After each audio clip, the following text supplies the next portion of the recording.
Okay, we're gonna start the audio, so. We're going. Okay, call this meeting to order. We're gonna start with a moment of reflection, and I'd like to keep the state of California in our thoughts today because there's devastation. So.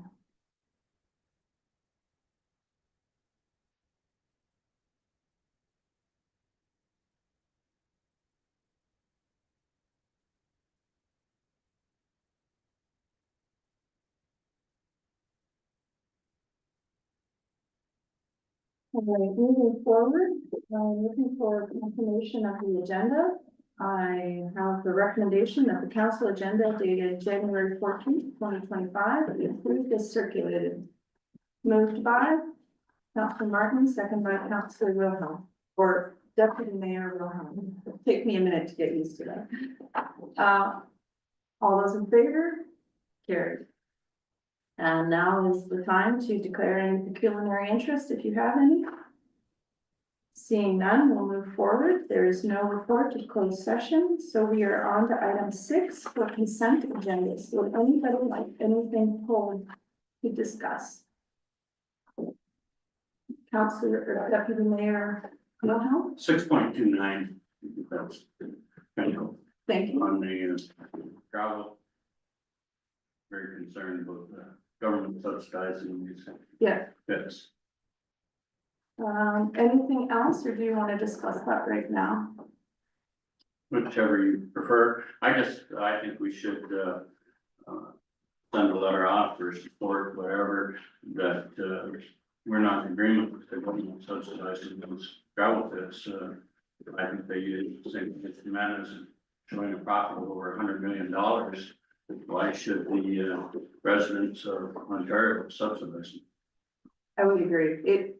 Some of the language is a bit confusing because there's a few letters in there, but in the end, I do believe that that's not the way to go about it. So I am also in support of sending a letter to, I think it's CAPMO, for their pre-budget announcements. You want to move that, Bob? Yes. Okay, moved by Deputy Mayor Wilhelm, second by Councilor Martin. All those in favor? Carried. Any other things to discuss in the consent agenda? Okay, hearing none, I have a recommendation that the consent agenda's items 6.1 to 6.34 be received for information, and that the regular council minutes of December 17th, 2024 be adopted. Moved by Councilor Vanessa, second by Councilor Corview. All those in favor? Carried. We are moving to item 7.1, the public meeting.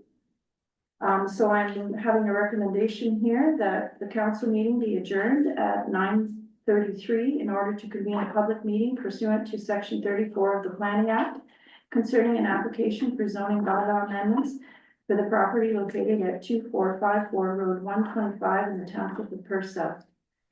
I have a recommendation that the public meeting, nope, so now I'm moving to this. Okay, moved by Councillor Bell, second by Councillor Corview.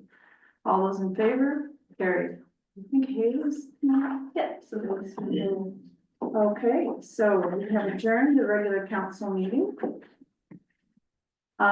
So this application is for the proposed zoning bylaw amendment to satisfy condition 7 of the consent application B20/2024. The applicant's name is Paul and Christine Valentine. It's for the property described as Lot 11, Concession 14, Downing Ward 2454, Road 125. I will now ask the clerk to advise and confirm on the method and date of the notice given for the meeting. Thank you, Mayor. The notice was circulated by regular mail and a sign posted on the property as of December 23rd, 2024, as required under the provisions of the Planning Act, as well as being posted on the Township website. All right, now I'm going to ask the planner, Haley, to provide an overview of the application.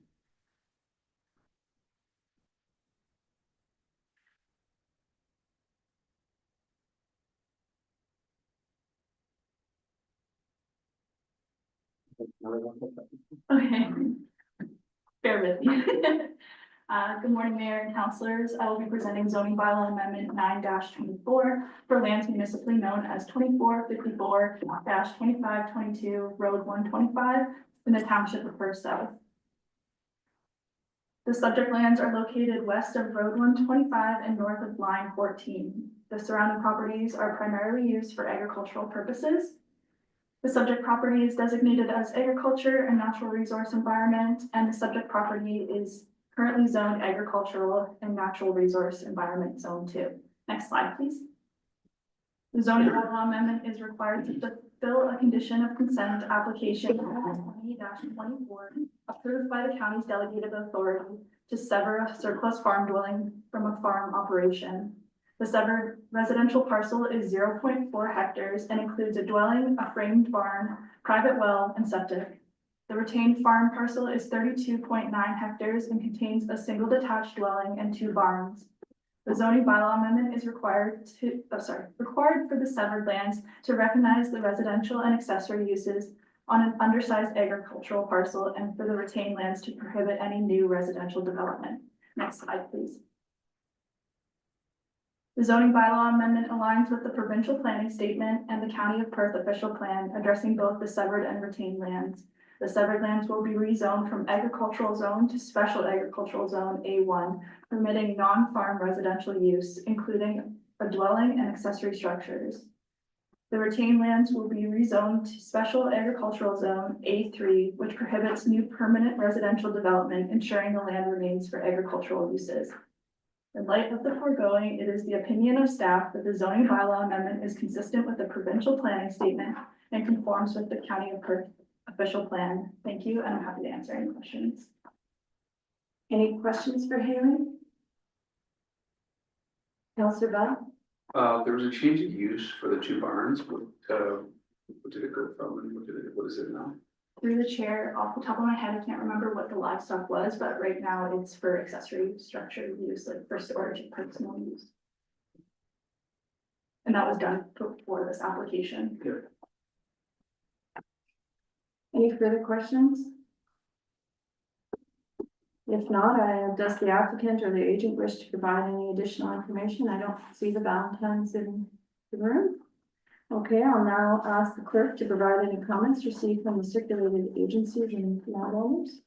Thank you, Mayor Orr. We received one piece of correspondence from the applicants, outlining their review of the application and indicating that they had no objections to the application.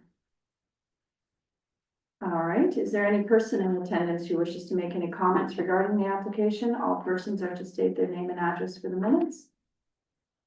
Everybody else is here for other reasons. Do any council members have any questions regarding the application? Seeing none, I only have one clarification. The word agriculture is stroked out to agricultural. Do you just want to explain why that That happened? was just an editing error. I was just trying to be consistent with the policy information, and we call it agricultural in the policy, but in my report, I accidentally put agriculture. So I did a find and replace, but just didn't press select for all of them. No problem. I was just wondering if Yeah, that was. I believe it's in both reports, so my apologies. Thank you. Okay. Thank you to all those in attendance for their input, and council will consider all comments received in making its final decision on the application. So am I to adjourn this public meeting? Correct. And reconvene in regular meeting?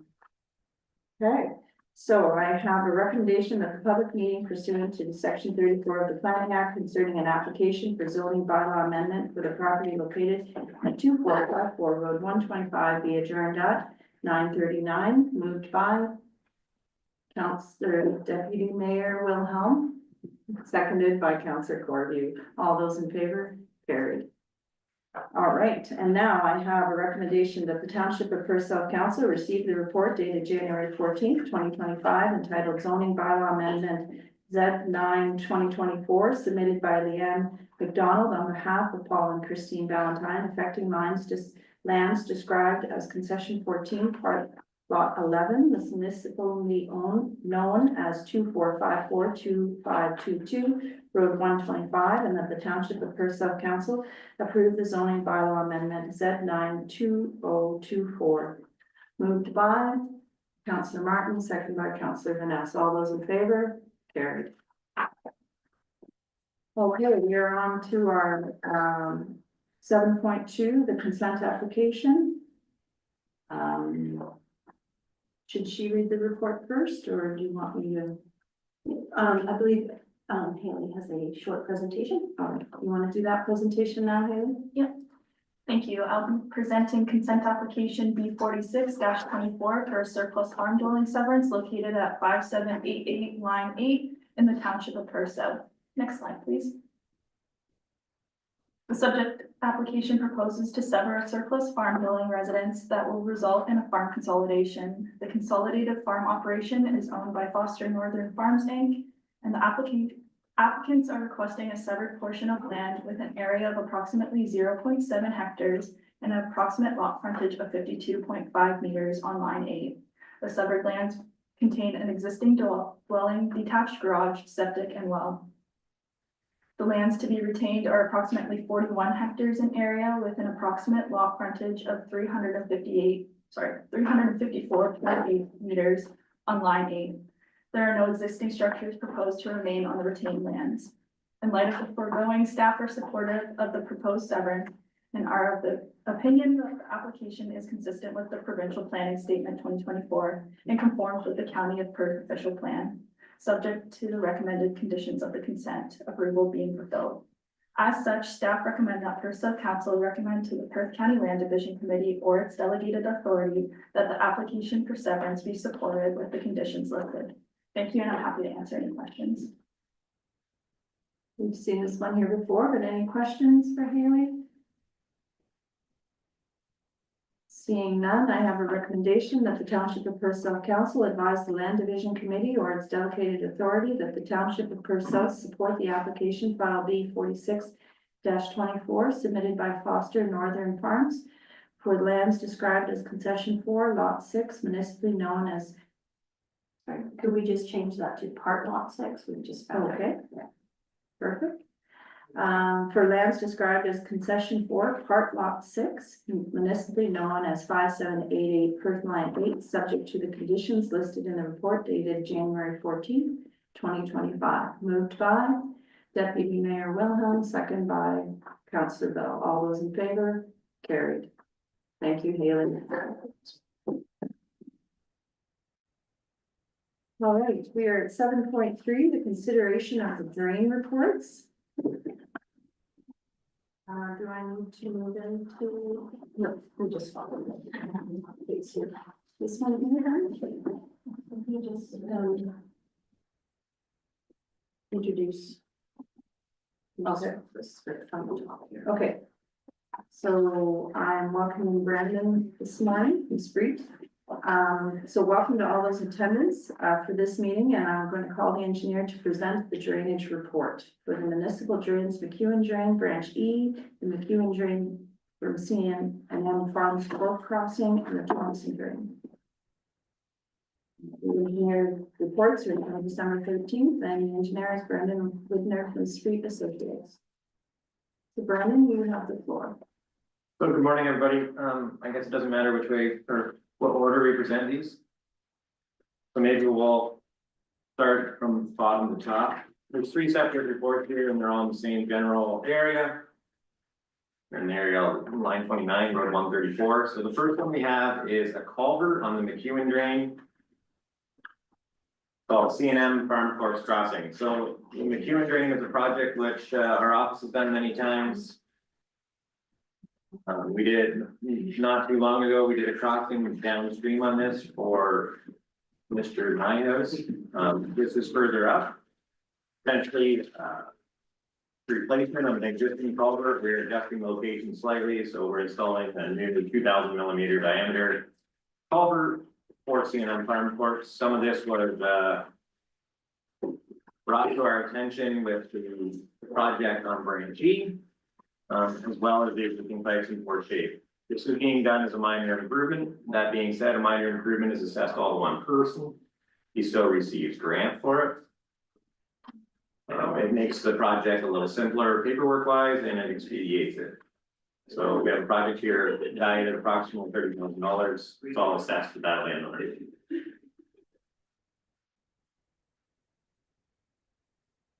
you want to do them all at once, or We can, you want a break? And does anyone have any questions on, I guess that? This is the simplest of the three.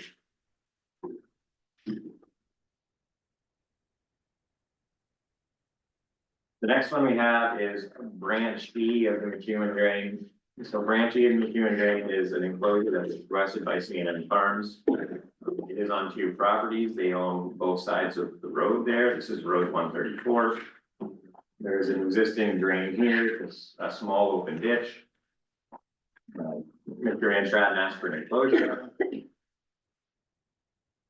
So what you see is an enclosure on each side of Road 134. We're proposing 27-inch tile. As well as we will be replacing the road crossing. There's an existing pipe there. It is deteriorated. We are moving the drain south of the existing ditch. So there will be two crossings now for low flow and high flow. As well as there is, in this project, there's an additional crossing being installed to the benefit of C&M Farms for manure crossing. That's not part of the drain itself. It's part of the work because we're open cutting the road. That's all assessed to that farm. So essentially what you see here is we have an assessment to C&M Farms, an assessment to the road. The road pays for the crossing under the road minus the manure crossing. The rest is assessed to C&M Farms.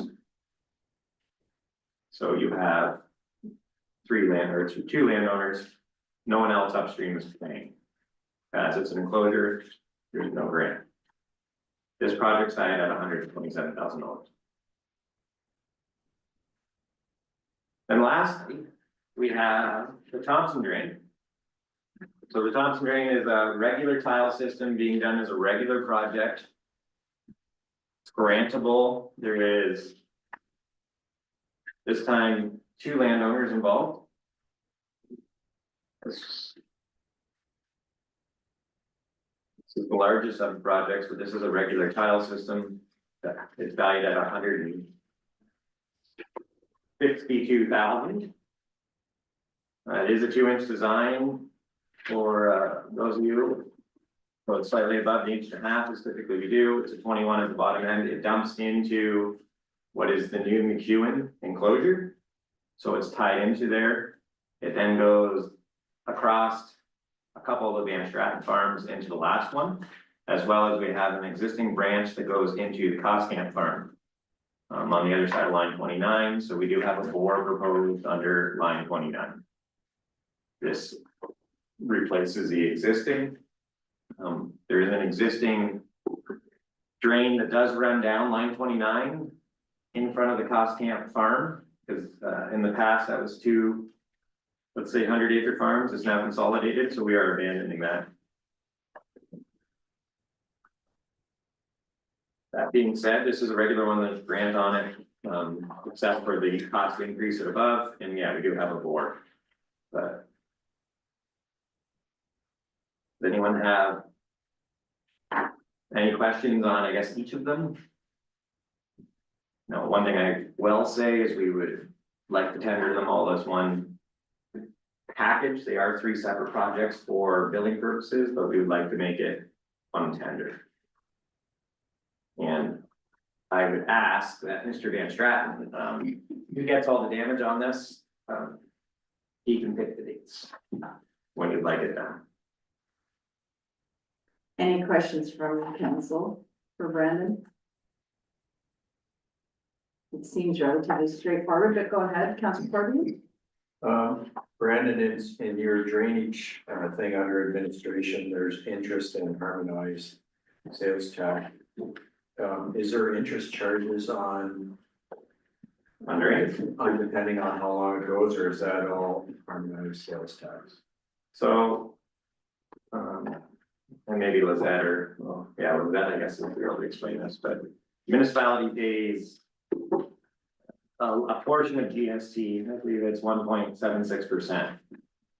So if you look at the Thompson Drain, for instance, the project's valued at 162, so we have all the work, we pay a portion of that interest, which is 1.76%. So if it's 150,000, there's about 2,000, $2,500 $100 of, let's call it the remainder of the HST.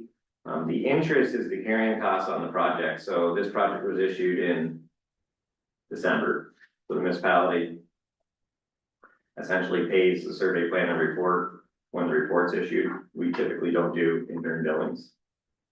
On this project, I don't think there was any intern billing. So the first bill received was when the report was issued. So that's now on the municipal books. So they have the opportunity to pay interest. Or the municipality can collect interest on that money until the project is finalized. Every municipality has a different interest rate. Some of them use what would be the Ontario infrastructure interest rate. So the longer the project isn't completed, the more interest is accumulated. These projects are rather small, the interest won't be huge. You get a much larger project, like that isn't built out, the interest can accumulate. So the township charges the interest on Because of this, carrying. yeah. Now, each township does it differently. Like, Central Ogden, for instance, charges 0. Dunwich could charge anywhere from 7 to 9. Each one does their own. As a whole, I would say Perth South is very, quick to finalize and send bills out, so it doesn't become a issue. Typically. Where you run into issues is if we, for instance, like the Dill Drain. That project isn't finalized per se, but the bills were sent for the work that was done to date. So that brings up another question. So we're gonna pay a bill on the Scarillia drain. Yes, And that drain's still quite a ways from being completed. Probably yes, the report hasn't been considered. in the next, hopefully the next year it's done. Yes, So that's why I'm asking, because then the township to our policy will have a carrying charge on that. yeah, and I guess maybe one thing maybe Lizette could do is like we've issued a handful of projects in the last year. When we do the final levying bylaw, there should be a line item in there for what the interest actually was. As a whole, when I look at your projects, your carrying costs are less than others. Where you run into some issues is if a project goes over like 2 or 3 years, then yes. Yeah.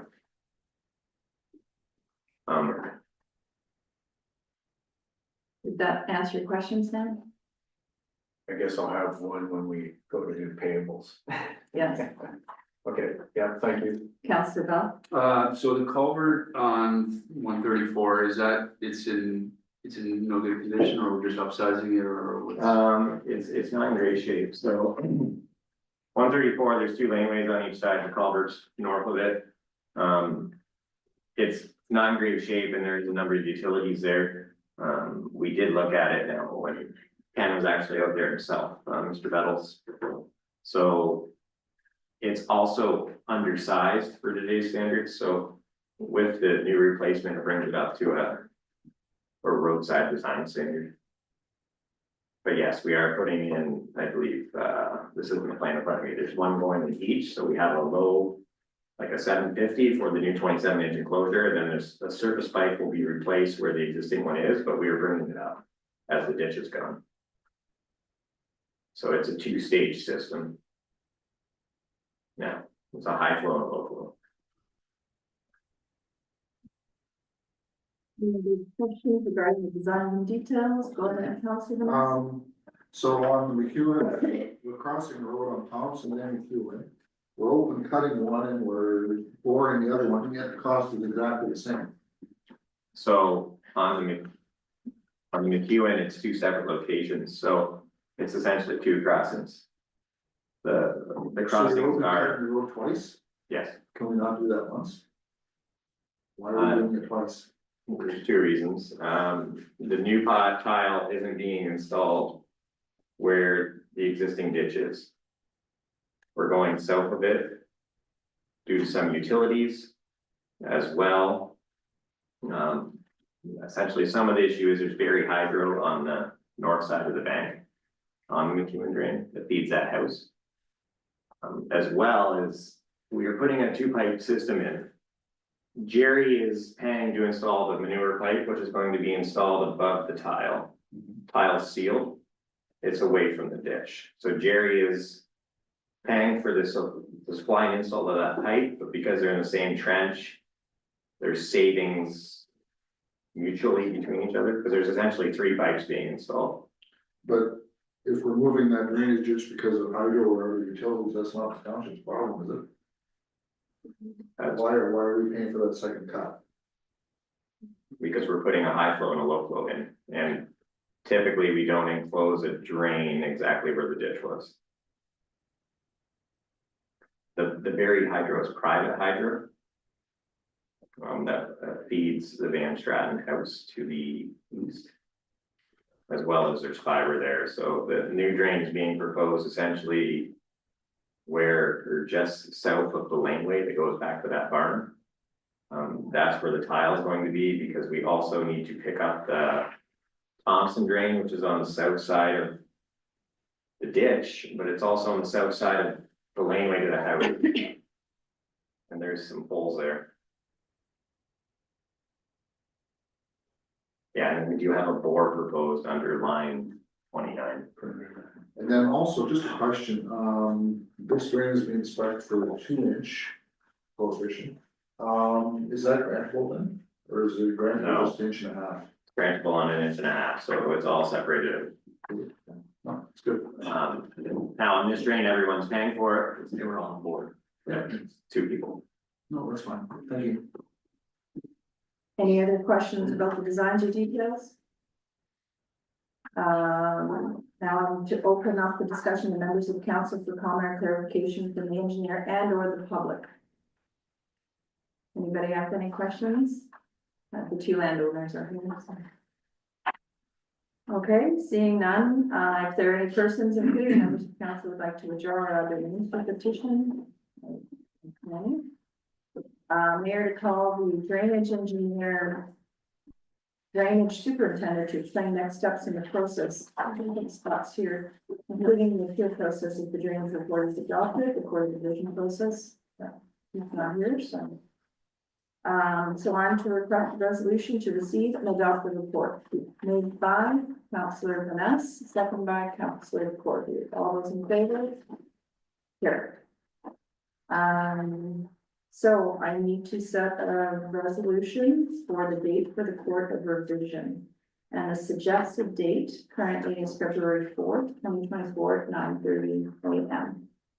Are you okay with that, Ron? I believe so. Now, there is no court revision for the culvert, as it's a minor improvement. Okay, Just that one's under 70.5 of the act, and there's no court revision for those. do you want me to do this separately? We could just take out we've got both of them in here. In this resolution. Okay, I'm down here then. Okay. So this is that the quarter is going to be. Want me to move here? So I have a recommendation that the court of revision for the McEwen Drain Branch E. We need to take out the next one, and we'll just, and Thompson Drain. And the Thompson Drain be held for February 4th, 2025 at 9:30 a.m. Moved by Councillor Bell, second by Councillor Corby. All those in favor, carried. And then I have, do you want to move to this recommendation, or do you want to do the tender closing? So,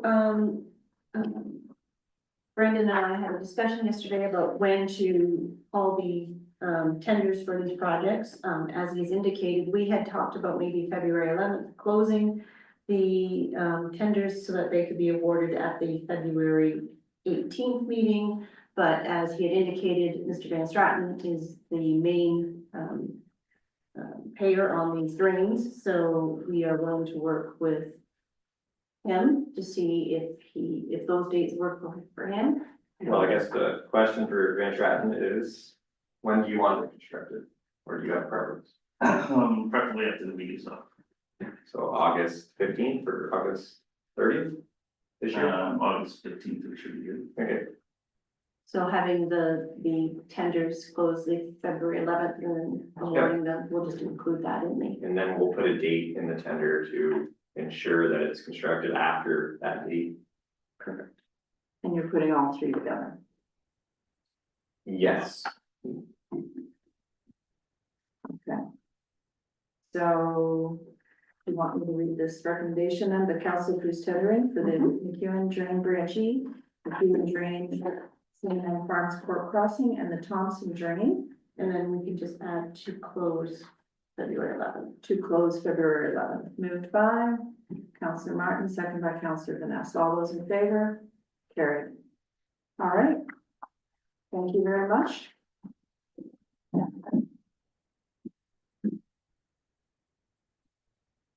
Go ahead. Rick Austin, one of the participants. Yeah. Will we have any, say or overview of the tenders?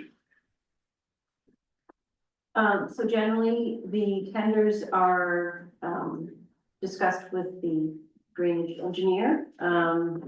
We don't, the circumstances sort of are, dependent on how the project's going. So because in this case, there are only 2 landowners involved, we have taken into consideration, landowners' comments and, Is there usually like 2 or 3 people you offer it to, or like how many tenders would you probably get on something? well, it depends. We had a small drain, tender just before Christmas and we had like 15 people, vote on it, but that doesn't happen very often. Okay. We usually get half a dozen. Okay. So it sort of depends on their workload, the contractor's workload and the scope of the drainage work, so, yeah. But we will, because this is happening, the tender award is happening after the quarter revision. We will definitely, let you know the results and, we would be happy to have your input. All right. Any further questions? We'll move on to our next report, 7.4, the Liquid Thames. If Craig Nile and Tracy, would you both want to come to the table? Sure. Thank you. Thank you, Mayor. Just heard Jim Craigmile is a representative on our board, representing the Township of Perth South, the town of St. Mary's, and also South Huron. So he's got been involved in a few of these presentations now, so he's been council. So thank you for having me. If we could have the presentation on the screen, I'll be going through it. There's a number of attachments included with the presentation. We included our comprehensive budget, our draft overview, as well as a one-pager kind of highlighting the municipalities. So we did one of those for each of those municipalities, and that's kind of what I'll be presenting today. Next slide, please. I always like to remind our watershed residents and our member municipalities of the size of the Upper Thames. We are a very large area covering both rural and urban in our watershed area and really balancing those interests as well. Reminding our partner municipalities that originally when conservation authorities were formed, it was a provincial municipal partnership. And we're always striving to have programs and services that reflect our entire watershed and to bring as much value in the forms of environmental programming into our watershed and as a result to municipalities. So with the municipalities' investments, we leverage that. We enter into partnerships wherever possible and provide return on investment through those environmental programs that enhance the programs that we do serve.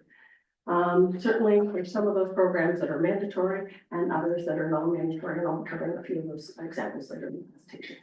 Next slide, please. Today I'll be talking a little bit about their programs and services, what went into our 2025 budget considerations, highlighting some of the capital projects, again, that varies on municipalities, and some of the other programs and services and some of the new grants that we have available for 2025 and beyond. Next slide. Our reminders, what I mentioned previously, was about our mandatory programs and services. Those are the programs and services where we can use municipal levy and can be used without agreement in place. Those are outlined through regulation that's been provided by the province, called Regulation 686, 21, and again, the mandatory programs and services regulation. There's non-mandatory programs and services where a municipality may request us to provide a program or services on their behalf. Examples of that, many of our municipalities provide waste management services for drinking water source protection. Some cases we provide abatement. And in the city of London, we manage the ESAs, environmentally significant areas. We have other programs and services that are really go beyond each municipality, and again, go back to our formation on a watershed basis. Those programs and services that really enhance the watershed as a whole. And those is where we have those cost apportioning agreements. So that next slide. I'll highlight a few of the mandatory or also called category 1 programs and services. The planning and regulations, previous a couple of presentations when we're involved through the Planning Act, we're commenting on natural hazards, but also through our regulatory role, making sure that people in property are kept safe through our Section 28 regulation, and also enforcement under that provision as well. We undertake significant water management activities, everything from flood forecasting and warning. Lots of brains, so that keeps us busy, but also maintenance and operations of our infrastructure, our large dams, for example. We undertake mapping studies and collect information to inform the operations of those dams, inform where natural hazards are, and inform our flood forecasting and warning, and look at where we're seeing that change as a result of changing weather patterns and changing climate conditions. We also, on the other side of that, the low water response. We have a requirement from the province to advise the Ministry of Environment Conservation Parks when those conditions arise as well. And also that broader natural hazards outreach, making sure people are aware of where those hazards are. It's not just floodplains, it's also those erosion hazards, and making sure people on property are kept away from those. We have land management responsibility under mandatory programs and services. It's that active management, risk management, and making sure that we have lands available for passive recreational uses. Certainly with those land holdings, we always enhance the natural heritage aspects. Many of our properties, we've been undertaking extensive tree planting, or the wetland properties are provincially significant wetlands, so we're retaining them for longevity. We have responsibilities from the province for their water quality monitoring network, both the surface water and groundwater. Those results also inform drinking water source protection. We have responsibilities under the drinking water source protection plan for the Thames and Sydenham region. Again, a requirement from the province. We were required to undertake our watershed strategy, and also those general essential corporate costs. So all those things are defined through regulation. Next slide. So as we've gone through our draft budget, our main focus has really been about those category 1 programs. We recognize that this has been a draft. The entire process is shown on the last slide, just as a reminder, but we'll go through this process and there's going to be continual refinements. Since this was created in October, for example, we still had updates on what our insurance costs were going to be for the year. So there's always going to be some minor adjustments. Even our taxation rates, the taxes that we pay for our properties will be updated. We really tried to identify a balanced budget for those category 1 programs. Again, this has been our focus, making sure that we have sustainable funding to provide those mandatory programs and services. And certainly that reflects in some increases to the municipal share of those costs. But really it's about stabilizing that funding for category 1 programs and services, as there's been so significant change over the last several years. Also going through COVID, we've been dipping through and into our reserves and have deficit budgets for the past number of years. So this is to ensure that this increase stabilizes that for future budgets as well. We can about, again, very, very variable depending on the municipality, but on average about 15% increase in those category 1 programs. Next slide. We've also looked for other alternative funding sources. When it comes to those mandatory programs and services, it's been a bit challenging when we've looked at fees, for example. But with the province, we did receive direction again that our fees for planning and regulations are to remain unchanged every year. Reed's fee has resulted in continually seeing us not collected a return on the actual cost of delivering that program. You can see there, it's about 33% of the costs are recovered, and we really are trying to strive for development, paying for development. So we would like to see those fees increases and are continuing to advocate for that. We've looked for other funding available from the province through the Water and Erosion Control Infrastructure Program. We always apply for that program. We've been quite successful. I think the size of the infrastructure and the importance of it. However, we recognize that that's a $5 million pot for the entire province for all conservation authorities. Most conservation authorities have infrastructure that was built in the 50s. It's all aging. So we're seeing those costs increase for maintenance. So we are concerned that that pot, because it doesn't change, it may not be sufficient in future years. We also looked and continue to advocate for increases to the transfer payment from the province. That transfer payment hasn't changed significantly since 20 years, but it was actually cut in half in 2019. So the amount that we get as a watershed is $181,213. So not a very significant amount for programs and services that the province is deemed mandatory for us to provide. Next slide. We looked at our budget considerations. We certainly have wage increases with inflation. I think everyone experiences that, and of course, to remain competitive. The one area that we do have is some GIS upgrades. Our system is over 15 years old and having to do some software updates to that. But we do also have a new federal funding program for phosphorus reduction that helps manage some of our overhead costs. And talk a little bit about that in a few more slides. But we really haven't increased any staffing, stabilized staffing, except where grant dollars have covered those staffing additions in their entirety. Next slide. Always like to highlight kind of our broader operating budget for all programs and services for category 1, category 2, and category 3. So when we're looking at the levy contribution for those category 1 operating levy, you can see the amount for percent there, just over 97,000. In the broader context of our operating levy that's distributed amongst municipalities, is just over 8 billion. So with that, we also have a self-generated revenue that's just over that $8 million mark as well. So it's nice to see that balanced out. But then we also include all the other contracts and grants that we're able to get. We're talking about many of those grant programs. They're shown a darker green shade. Those are grants that we go after. They're not just a transfer payment that are allotted. That's what we're going after for filling out those grant applications. We've been quite successful. We have other provincial contracts and municipal contracts, but there you can see the distribution of those provincial and municipal investments or programs. Next slide.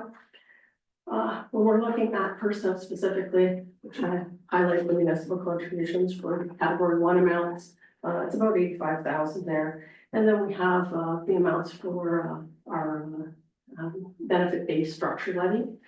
Percent doesn't have a specific structure, but is apportioned a small amount of 6% of wildwood activities and operations. Now, detailed a little bit further in the next slide. But I always like to show the chart on the right-hand side there, really showing that when we're looking at the amounts, the distribution between operating and capital, and the amounts that are for general, and those amounts that are for split again between operating and capital, and then those amounts that are benefit-based operating and capital.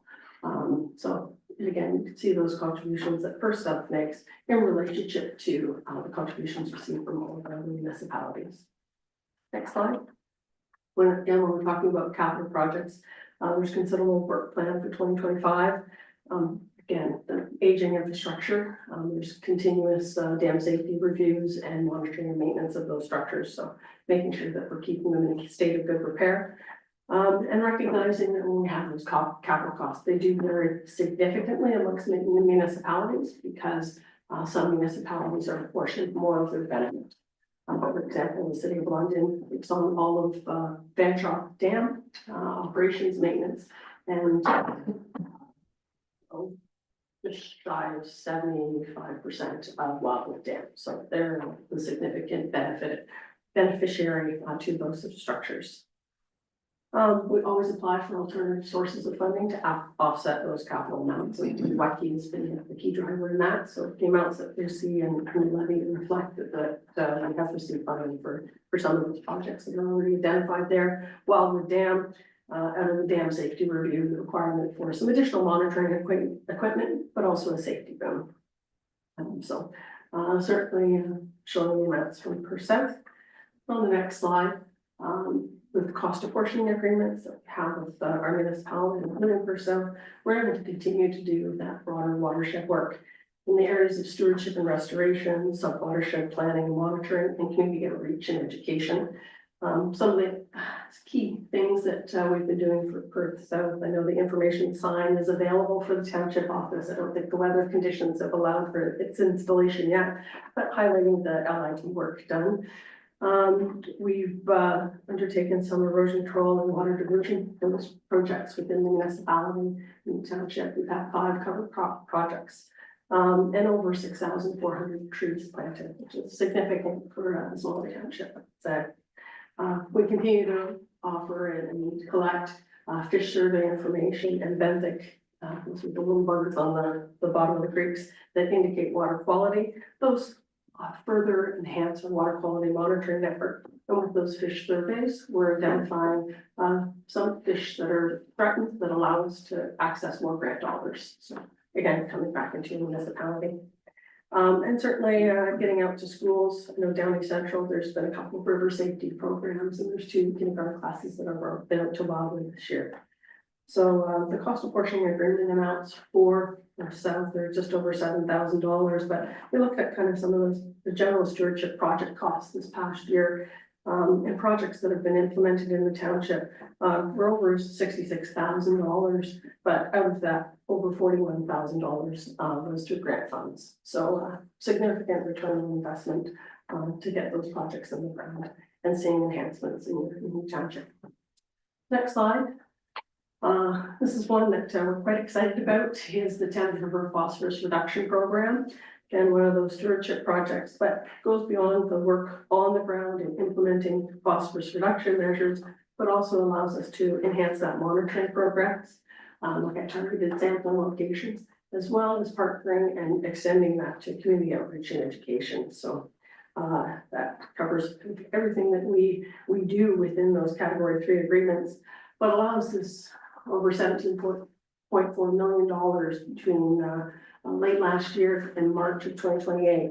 Much of that funds is the flow through money to get out to incentivize, provide grants to farmers for reduction, phosphorus reduction best management practices on the farms. So I've included Tatiana's contact information there. I know she's going up to West Perth, I think in the next couple of weeks for the presentation. Certainly would be welcome to come here to present a little bit more about that phosphorus reduction initiative. On the map, I've shown a few of the areas highlighted there. The yellow highlight is kind of what started it all. We did a partnership program in the Upper Medway. And those results in comparing 2 smaller sub-watersheds, looking at where there was cover crops and best management practices in place versus traditional conventional tillage practices, and looking at that data to inform the improvement in phosphorus reduction techniques have allowed very much those areas in white to be high priority areas for additional phosphorus reduction, but those programs and funding opportunities are available watershed wide. So just wanted to highlight that that's something that, especially in an agricultural watershed, could be very beneficial. Next slide, please.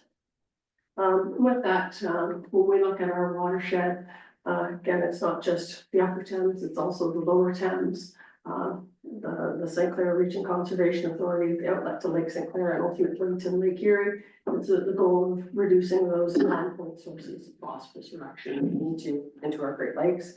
When we look at the Thames River itself, between the main branch of the Thames, the North Thames and the South Thames, the large majority of the phosphorus lost is from those tributaries, and a smaller part from wastewater treatment plant. Wastewater treatment plants are those point sources of pollution. But when it's a small amount of phosphorus running off over such a large area, you see that cumulative impact. So again, working with the federal government, being able to provide this program for the next 5 years is something that I think will make huge benefits to water quality, not just in our own watershed, but further downstream. So with that, if you have any questions, we do have our budget schedule provided on the right-hand side of the screen. We started back in March doing the project plans. June, it was the general board direction or concept, preparing the budget, preliminary budget prepared, and the draft in October that you see for you. And November through February, right around to councils and presenting our draft budget. But any information collected, I take back to the January meeting at the end of the month, and then the budget is considered in the AGMs. With that, myself and Jim can answer any questions you might have. Thank you for your presentation. Do I have any questions from council? Councilor Martin? Yes, thank you, Tracy, for your continuing service to the municipality. And just a couple questions.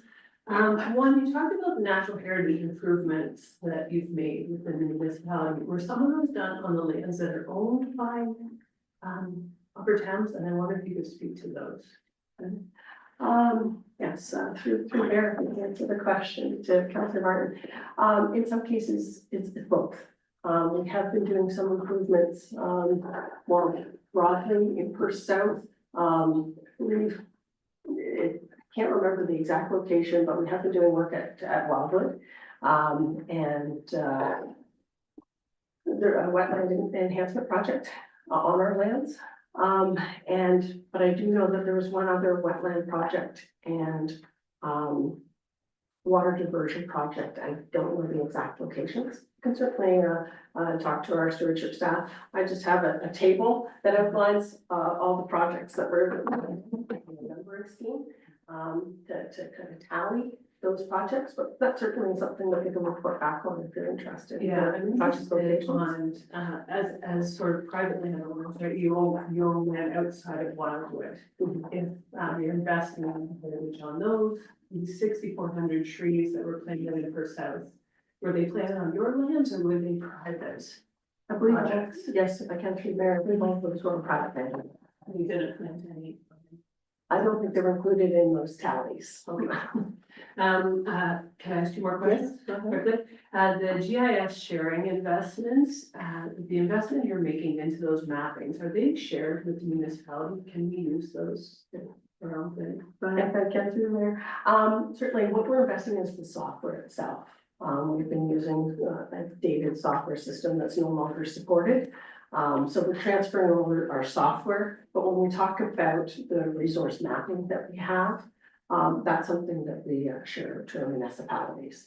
And I think it's a little bit maybe unique with Perth South specifically, because some of the services are provided at the county level, with GIS services anyway. So I'm not sure how that data from the county gets distributed to the local municipalities, but yes, when we do have data updates, when they're finalized, we provide those out.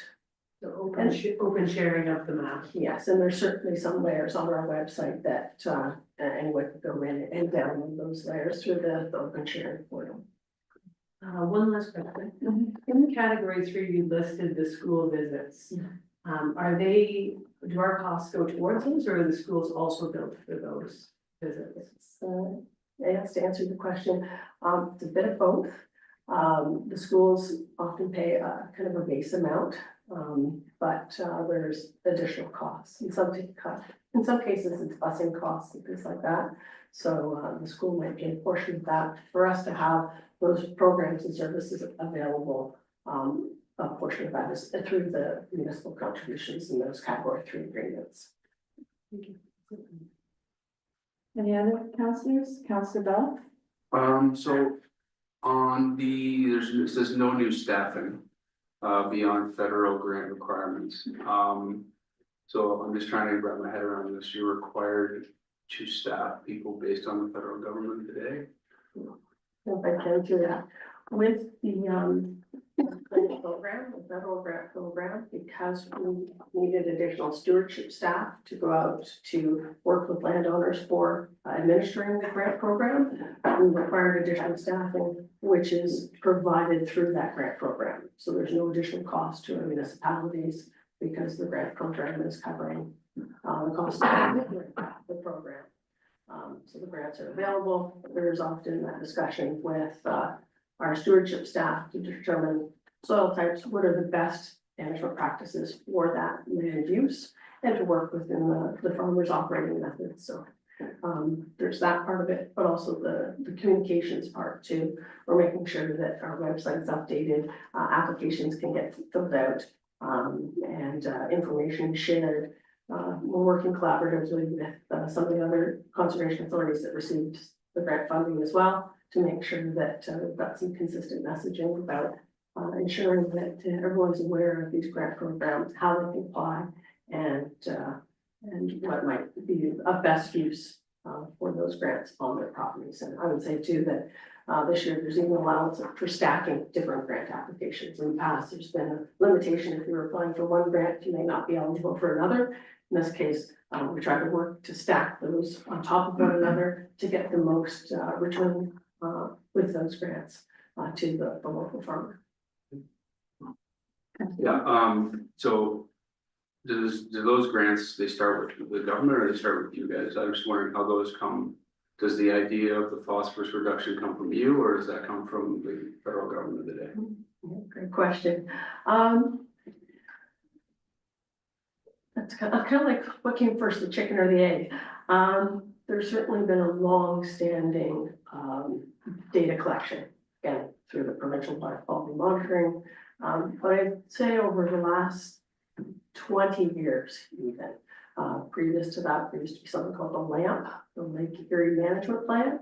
It was always looking at what are the impacts to the Great Lakes? What can we do to reduce those impacts? And I think more and more in the last 10 years, you've seen additional algae blooms and impact to water quality and drinking water sources, anyone that's taking the drinking water from the Great Lakes, and Lake Erie specifically. So working with both the province and the federal government, we've worked on a Thames River management plan, a shared waters approach that highlighted some of these same things. The province also participated in that, and they developed the program. They asked for some input a couple times along the way from conservation authorities that have much of this historical data, but the province developed the program and they opened it up to applications. And said, oh, we're looking to deliver a program that meets these requirements. And these are our key areas. Our staff prepared a grant application. Numerous agencies not only applied to that, and then we were one of the successful delivery agents for that program. So the funding comes to our office, and then we again go through our process of identifying and prioritizing projects.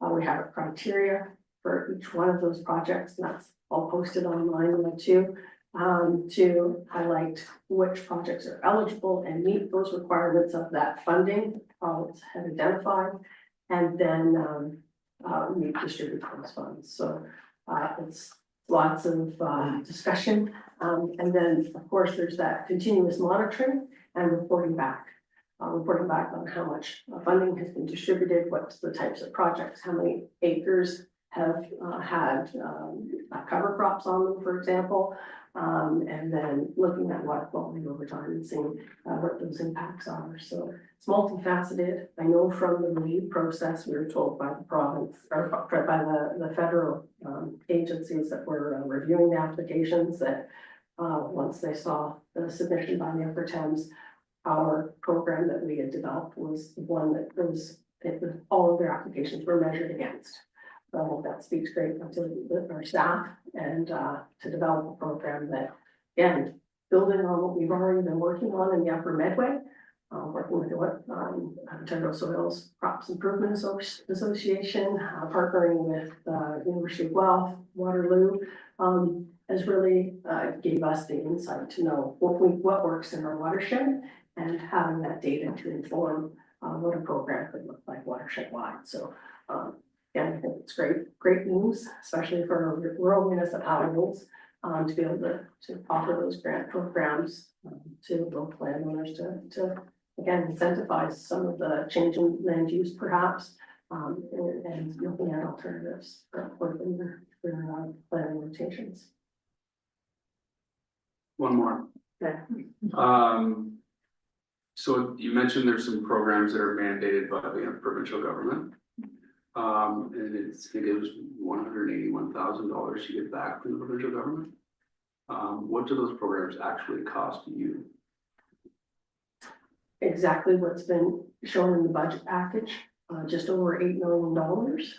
Because those are those category 1 mandatory programs and services. Those are the ones that the province through regulation has said conservation authorities shall provide those services. And when we're talking about our watershed, and we've got large dams like Fanshawe, Wildwood and Piddock, an extensive flood forecasting and warning system, routine maintenance and operations, that program alone is significant, not to mention when we're talking about the education outreach related to hazards mapping, our planning and regulations program, our drinking water source protection program. We do get some funding for that, let's say, that's distributed through the source protection region, however, and our land management activities for passive uses. Anything that's related to the campgrounds, they're entirely self-funded and separated out as another category 3 program. Thank you. Deputy Mayor Will. Yes, I have a few questions if I may. And first off, understand that Upper Thames does not control sewage bypasses.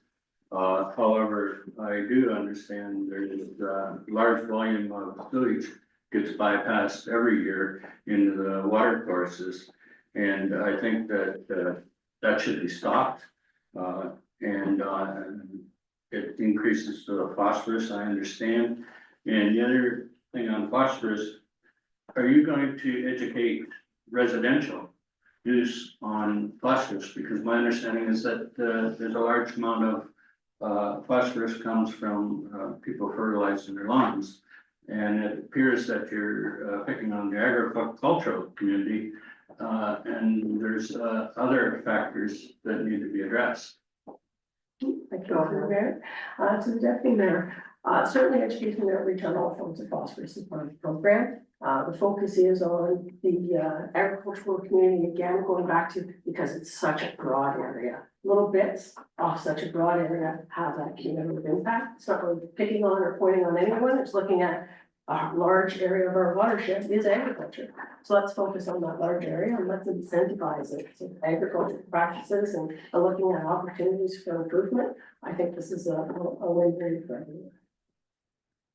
everyone. Yes, you had mentioned that you had dipped into your reserves.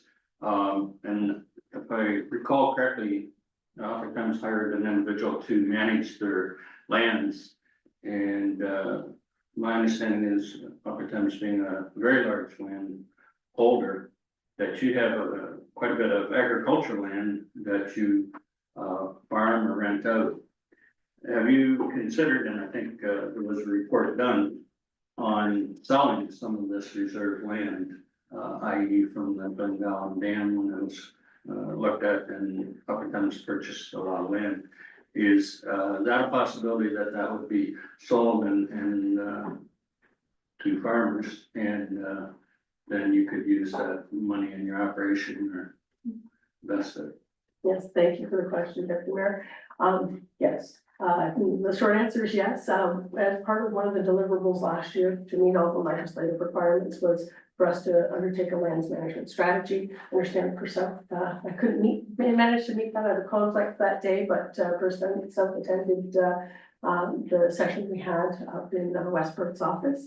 But with that, we identified our lands management strategy for the watershed. There was also a requirement to complete a lands inventory and our acquisition and disposition policies. We had taken that to our board of directors with a request for us to identify perhaps some priority lands that may no longer meet our needs and meet our objectives set out in our land strategy. And then it'll be up for the board of directors to determine, which lands may be identified as no longer needed as surplus and then sold. Not through that stage yet, but taking the report back is, something identified within the first quarter of this year. So, that's something that through our strategy, we identified that if there are, lands sold or, again, profits from our land activities, the intent is to have a specified reserve to ensure that, costs related to land management can be used, for operational needs. While retaining kind of a pot of money in case there are some acquisition needs in the future as well, so.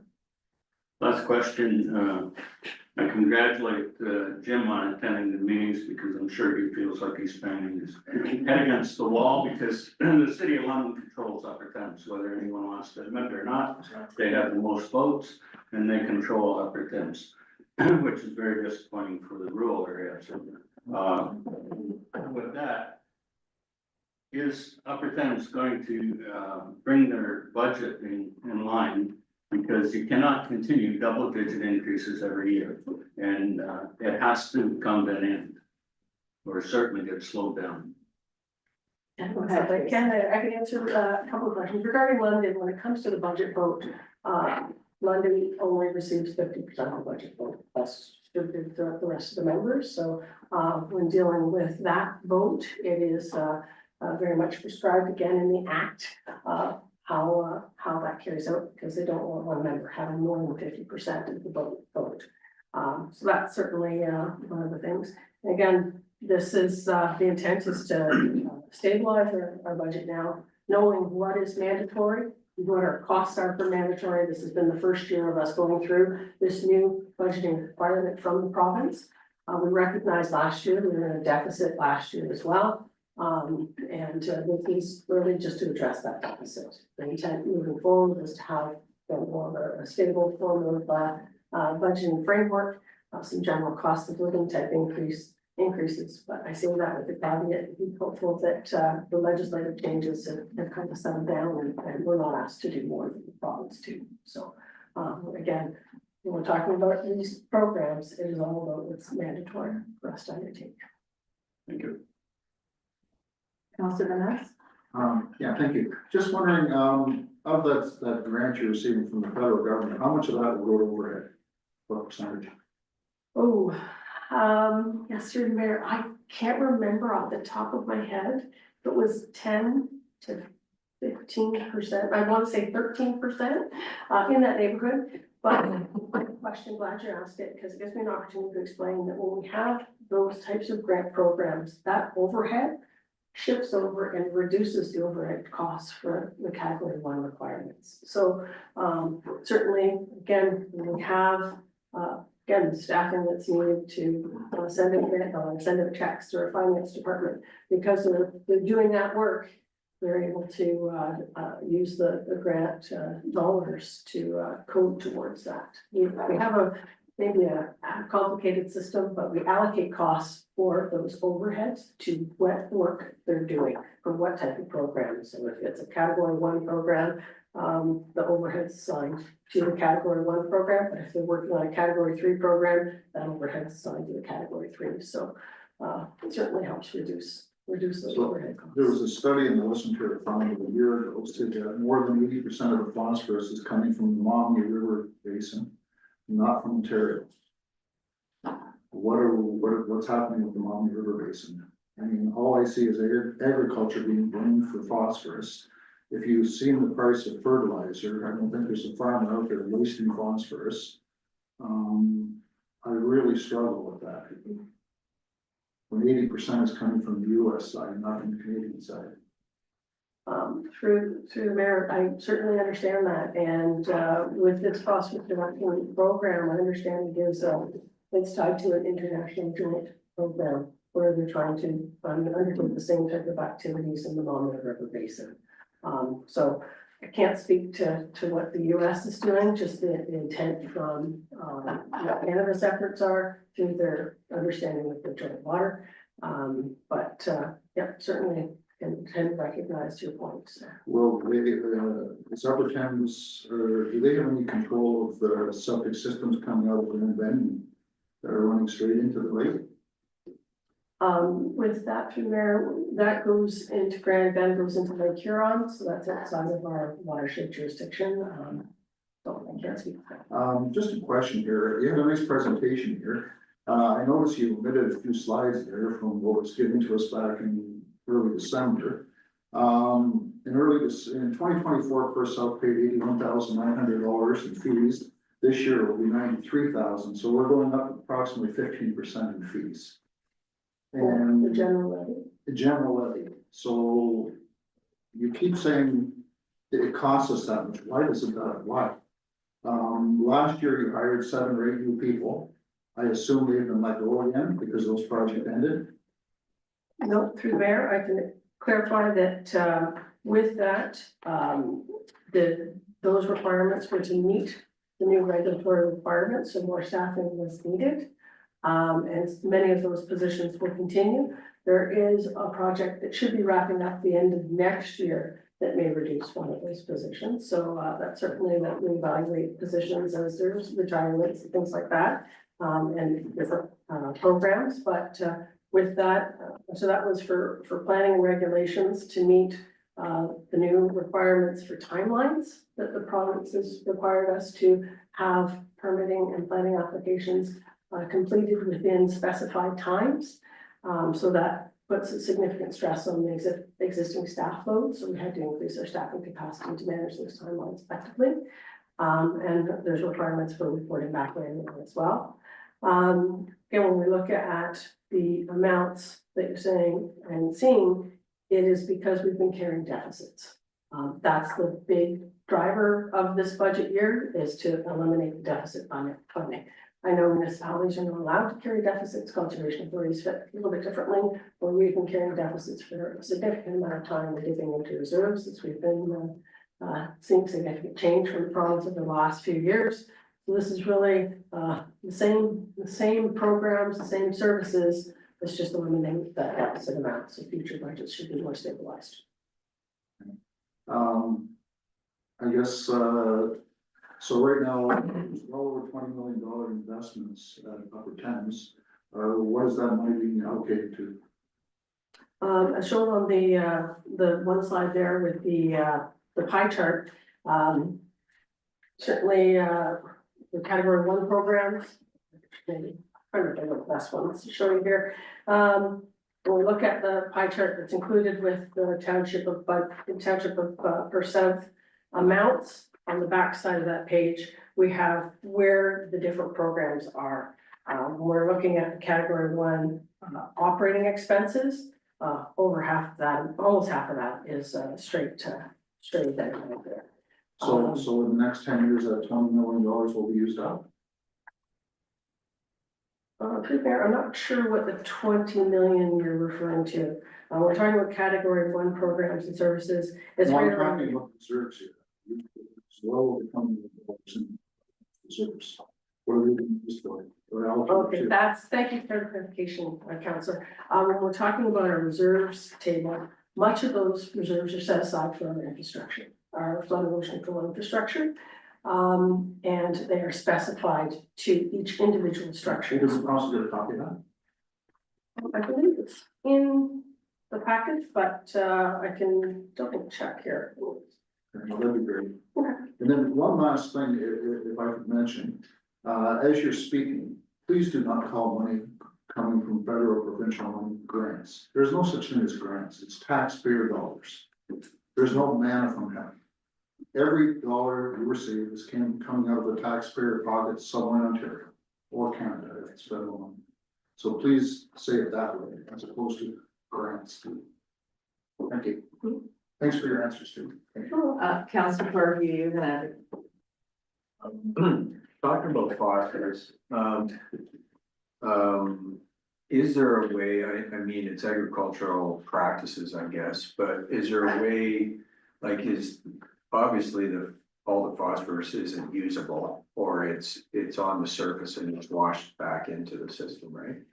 Is there a way that, I mean, I don't know if these fertilizer companies are worried about the phosphorus going into the water system, but could there be a project to see if it's more usable or better ways to put an application on that's more usable, like, I mean. I don't know if that's up to you guys or not, but to reduce the phosphorus on agriculture is land practices and is it being totally used? The other thing is, do you have the ability to force municipalities, like, is there technology there to take phosphorus out of wastewater systems? Is there a technology or is it just basically just washed into the system? Thank you. Those are great questions, and I would love for our staff who work in phosphorus reduction to answer those, because those are really detailed, great questions. And I think, you know, they can talk about what they've learned from the research, this, and partnering with, University of Guelph and Waterloo. There's been a lot of research on what's usable, and if there's other methods and technologies, but. Are I'm they not- making any headway? Like, Yeah, I'd be interested. yeah, I'm interested too. I'm not sure, where they're at. And Jim made a good point. I mean, there's a lot of cottages around the Great Lakes that are just on septic and those aren't measurable. Really, when you think about it, are they? I think they are, because when they look at nutrient, water quality testing, it can identify if it's from human waste or, other phosphorus. And so there's the water quality testing, and it's the science that helps inform where that, impact is coming from. Right, did you have one more? I just saw like high level, when I look at this, I think what we're trying to get at is you're asking for a big increase. You have assets that you could sell, but you won't. And that's where our frustration comes, that's at least where my frustration comes, so if we ran a business like you're running yours, we'd be bankrupt. So, that's how I see it, but I mean, you might see it a little differently, but that's how I see it. Just want to make that comment. If I could just chime in here, being your board representative, because I understand all your questions, and I know at board meetings, I've asked a lot of those similar sort of questions. For example, one of their regulated mandates was to do all the land that they owned and come up with a list and and so that was completed by the end of the year, and so we saw it right at the end of December. The obvious question, because we're talking budgets, is there could be some, because we've chewed up a lot on reserves. If there's any sales here, that might help for future or cut back some costs. But I'm not really sure that the board got a really good answer that we haven't heard yet from the government what might happen to any of those funds from the sale. It might be dependent upon where that money came from for the purchase 25 years ago or longer. So I don't even get the idea that they might have all these lands and they sell them to help the reserves, because the dollars might not go to upwards. They shouldn't. Well, It was government money that bought it. absolutely, but I mean, Not opportunity. as we see that if you're spending $8 million a year, I'm trying to budget, and only getting 180,000.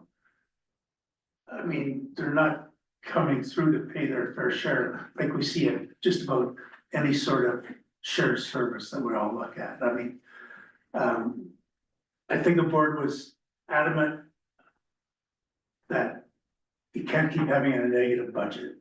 You know, it's just not gonna work. So, if you look at your, tax levy, and they were billing out about 62% of that, not tax levy, but, of what the parchment was.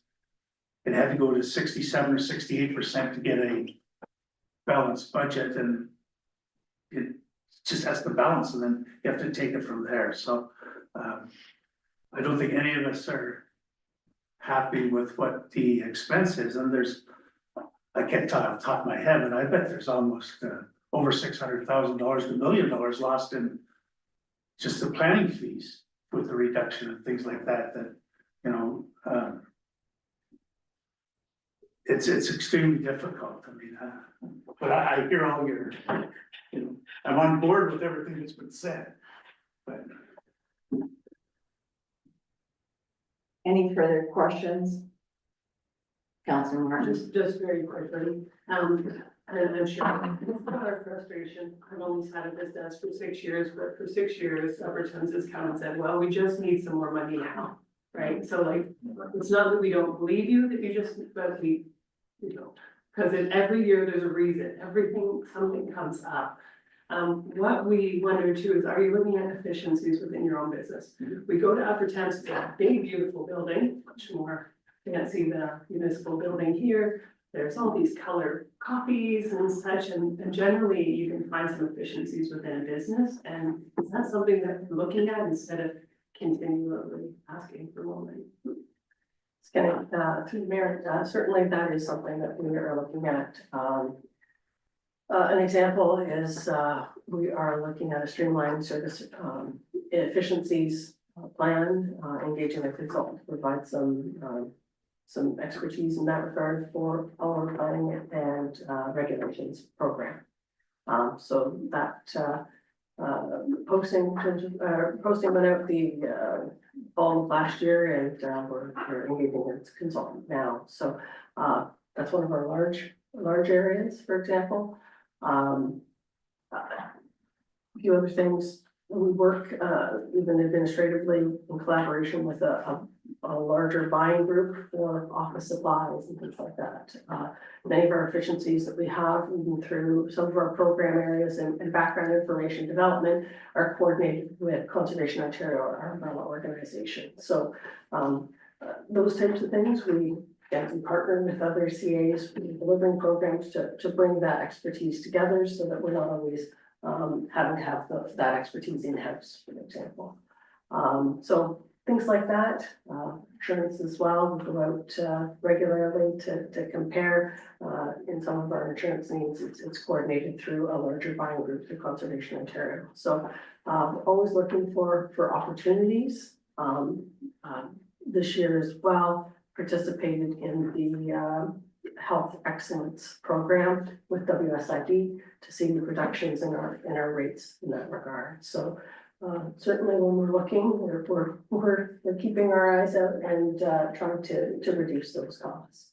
I think our challenge has been the significant changes over the last few years. We've been asked to do more, and that requires more staffing, more time. I go back again, the monitoring and maintenance on the amount of infrastructure that we have. Those costs, I think every municipality has experienced the same thing. Costs that we've seen over the last couple of years have just skyrocketed when you come to do any work on large infrastructure. We hadn't seen that in previous years. So all of those things combined, yeah, that's what we've seen. But that deficit amount has been fairly consistent. We looked at alternatives for phasing it in. A board direction was, let's be over these increases and do it all at once. So. Thank you, Tracy, for your presentation. I know this feels like a hot seat, but I think it is really important that we do continue to communicate with you. I would think that we might want to have the Tijuana girl to talk about phosphorus. I personally am interested to see if the GIS also has anything to do with hogweed, because I know at the county we have some pressures to deal with our hogweed issue. So if we could work together, that would be fantastic. Again, thank you for your presentation and good luck. Thank you so much. All right, I have a recommendation of the 2025 Upper Towns River Conservation Authority budget presentation by Tracy Annette, General Manager of the Upper Towns River Conservation Authority, received for information. Moved by Mayor, Deputy Mayor Wilhelm, no, seconded by Councillor Corby. All those in favor? Great. Is it the wish of council to keep going or take a 5-minute break? We have a few things to go through, but we could reconvene at 11 o'clock.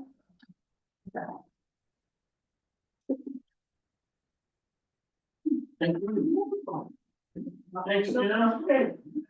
It's always good things. You heard, sorry about It's worth like 160. if they're working on some of those. Your question was excellent, because that's what I was gonna ask.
All right, we are at item 8.1. Chief Building Official, Martin, you have the floor. Yeah, thank you, Mayor Orr, members of council. This is my update report for last month. So the year concluded, we only issued 2 permits in December. But overall, the activity was pretty consistent with last year. There was 114 permits issued, with construction value of almost 25 million. Almost 125,000 was collected in permit fees. So compared to 2023, down slightly, but I'm pretty confident that we'll meet our budgeted numbers and we should be fine in that regard. I'm excited to announce also that we are having a seminar here coming up on January 29th. All 6 Perth County building departments are getting together and we're talking about code changes that came into effect in January 1st.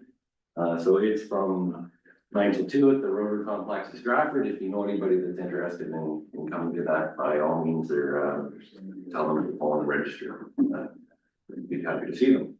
We have representatives there coming from the Home Builders Association and the Home Construction Regulated Authorities coming as well. So very excited for that. There was only one new bylaw complaint in December, and we're working the process of resolving that. Knowing the property standards issue for the month. If you have to answer any questions you may have. Any questions for Martin from anyone? Councilor Vanessa? Did you have an estimate of all, Martin, what the new building code changes cost will be? In terms of building costs? Yeah. Oh, that might be a tough one to. Like wasn't there a paper said it's a rough in livestock facility roughly 20%?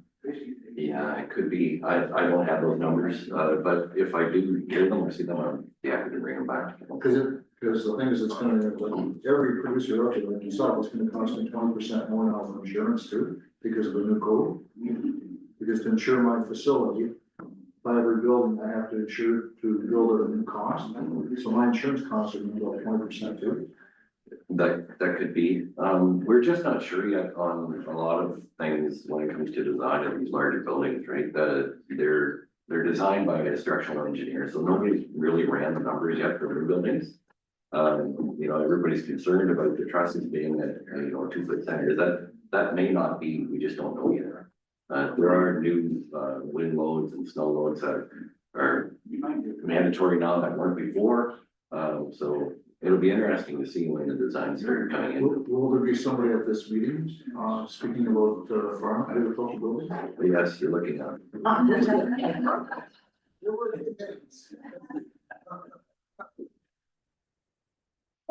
Your worship, I also want to acknowledge the work that Martin's done getting our software transitioned. Martin vetted and researched and came up with a platform that meets our needs, that's very cost efficient.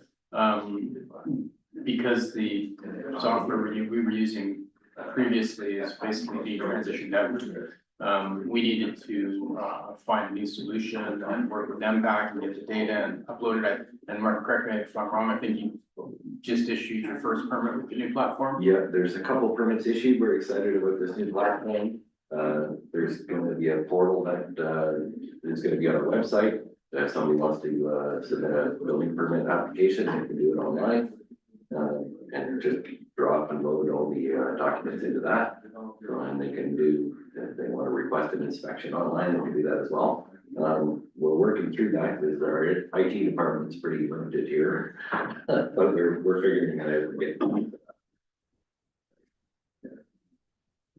Councilor Buck? So do you'll get an email or notification when someone puts in a request for inspection? Yeah. Yeah. Awesome. Yeah, and it's exciting and it goes right to my Outlook calendar, so I can, it'll give me a reminder north when that inspection is. Okay. Yeah, it's a really interesting program, even when you put the permit application or the permit, issue the building permit, it'll go directly to Google Maps and show you where the location is. And if you have multiple permits, it'll show you the best track to take your best route. Yeah, we're pretty excited. And I should add that we've committed to a 12-month arrangement with platform just to give Mark a chance to test drive it and make sure it meets his needs. And I expect if it does, then this time next year, we'll probably bring forward a request to commit to a longer term and realize some additional savings with that 3 to 5 year commitment. Great, Councillor Martin? Did you say when that would be up? Sorry, Do you have an idea of when that will be up on the website? the portal? Yeah. No. Okay. Soon. Very soon. Okay. We don't. Councillor, But we are using the program now, yeah. It's just, I have that portal thing again.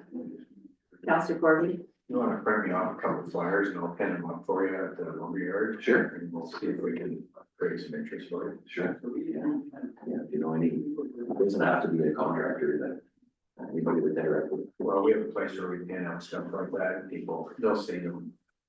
Hopefully they'll keep the date in mind, sorry. I'm meeting this week here. CEOs. So we're gonna go through the presentation, make sure we're got everything together and we're looking forward to that. Potentially 3 people? We have a room booked for 300. Yeah, it sounds like there's a lot of interest in it. Hopefully, yeah. Great. Okay. Okay, I have a recommendation that the CBO update report be received for information. Moved by Councillor Bell, second by Deputy Mayor Wilhelm. All those in favor? Carried. Thank you, Martin. Thank you. Okay, we are at 8.2, CAO Deputy Clerk Fred. We're putting the accounts on the floor. So I have a recommendation that the accounts payable listing dated January 8th, 2025 for the period of December 12th to 27th, 2024, and January 1st to January 8th, 2025, in the amounts of $350,585.80 and $34,273.59 beyond approved on the floor. So putting it on the floors, moved by Councillor Courtney, second by Deputy Mayor Wilhelm. Any discussion on the accounts and Councillor Courtney? The spray bill, for the Skrillion drain for in the amount of 86,000. Yeah.